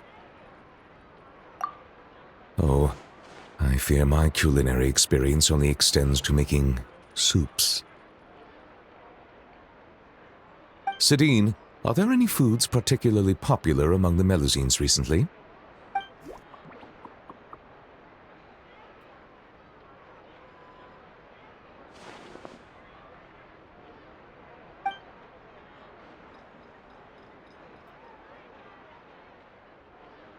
Oh. I understand. Everyone has different tastes, and in the interests of fairness and justice, we should have prepared a greater variety of gifts from the start. It is decided. Every one of those ideas shall be adopted. Thank you both for your suggestions. Once the purchases have been made, I will have someone package them up and send each to their respective recipients. Sidine, I believe your delivery address is still the Palais Momonia, yes?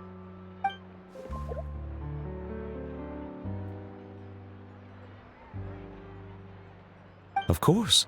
As I said, opportunities like this are hard to come by, so every Melusine should receive a gift. And you are a Melusine too, are you not?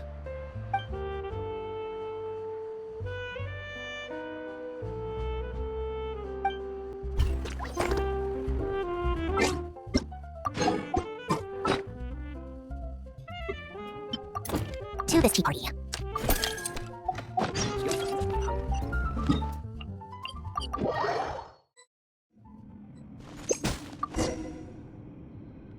Seymour, it's been so long! And Mimir, too! Seymour wouldn't stop telling me how much he missed you. Affirmative. I never stopped thinking of Miss Marianne. And thank you, Miss Androne, for hosting this tea party. It's so nice to get together and chat about our travels. Don't mention it. I feel like we're all family on some level with a long shared history. At least that's how I see it. So there's no harm in getting together when everyone's free. Family? I don't know why, but hearing you say that fills me with joy. So does that make Miss Androne our little sister? Maybe we can skip the whole big little thing for now. Affirmative. As the prototype created by Mr. Alain, Miss Sandrone should properly address me as Big Brother. Oh, that's so lovely! Can I be a member of this family too? Of course! We're hardly a conventional family to begin with. What harm could adding a Melusine to the mix do? Affirmative. Besides, Miss Mamere is already my family. This makes me so happy. How about I paint us all a family portrait? A family portrait? It's been a long time since I posed for one of those. Make sure to make me look impressive, like the big sister of the family. Sure thing. Why not?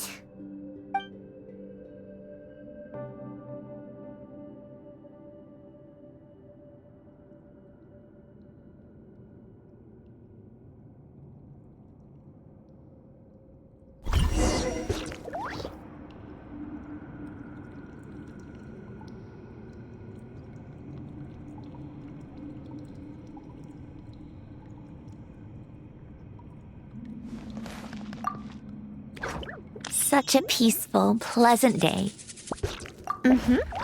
Thank you for the invitation, Sandrone. Or should I call you Little Sister?